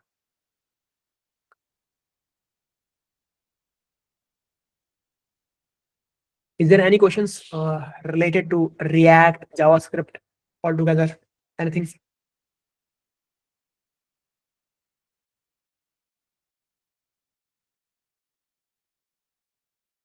Anything? Okay. So I have a question. Why React is called not a SEO friendly? Great question, great question. ठीक है, देखो सिंपल सी बात ही है, सिंपल सी बात ही है कि जो रिएक्ट है ना, रिएक्ट टेक्निकली जिस टाइम पे लोड हो रही है उस टाइम पे कुछ भी लोड नहीं करती, ठीक है, कुछ भी लोड नहीं करती, वो बाद में सारी चीजें लेके आती है, फिर बिल्ड करती चीजों को। और इतने टाइम में जो गूगल के क्रॉलर्स हैं बेसिकली वो चले जाते हैं। गूगल के क्रॉलर बेसिकली क्या होते हैं, रीड करते हैं तुम्हारी वेबसाइट में क्या क्या है, उस हिसाब से वो रैंक करते हैं बेसिकली, ठीक है। कि गूगल हर वेबसाइट को पढ़ता है तब तो हर वेबसाइट को रैंक कर पाता है, राइट। अब क्योंकि रिएक्ट इनिशियली कुछ रखती नहीं है अपने पास, कुछ रखती ही नहीं है अपने पास, तो टेक्निकली गूगल के क्रॉलर्स कुछ पढ़ ही नहीं पाते, गूगल के क्रॉलर कुछ पढ़ नहीं पाते, तो रैंक नहीं कर पाती, तो एसईओ फ्रेंडली इसलिए नहीं है भाई रिएक्ट, क्योंकि गूगल उसे रैंक ही नहीं कर पाता। Not able to do payment.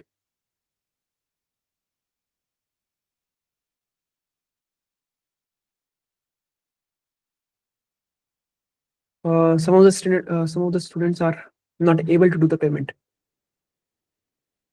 Why? क्या एरर आ रहा है मेरे को बताओ।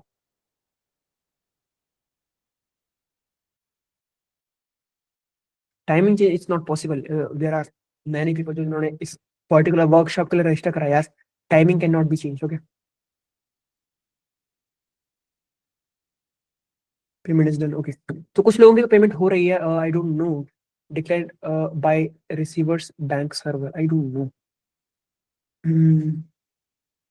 Is the error, payment decline by receiver's bank server. एक बार दोबारा कोशिश करो, क्या पता हो जाए, वरना हाँ we will reach out to you. Okay, we will reach out to you जिनकी पेमेंट नहीं हो रही बेसिकली।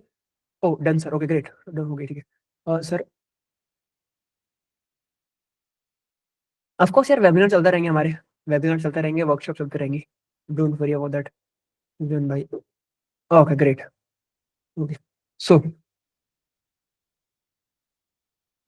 तो आशु कुमार, आपकी पेमेंट नहीं हो रही है मतलब, we will reach out to you. Okay, don't worry, 249 का, यस हाँ, तो 249 में 149 में आपका हो जाएगा। Don't worry, we will reach out to you, एक बार फिर से ट्राई करके देखो, क्या पता हो जाए, अगर नहीं हो रही तो we will reach out to you, don't worry. Okay great, are there any other questions? कोई और क्वेश्चन है बेसिकली इससे रिलेटेड, किसी भी चीज से रिलेटेड?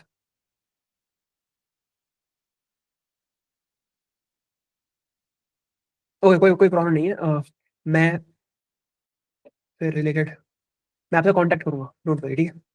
अगर पेमेंट नहीं हो रही है तो कोई प्रॉब्लम नहीं है, मैं आपसे कांटेक्ट करूंगा, जस्ट एक मैसेज ड्रॉप कर देना कि there is an issue in the payment, ठीक है। Payment done, okay sir, great. Okay, so there are no questions basically, so we will just, okay, that is it for the day guys.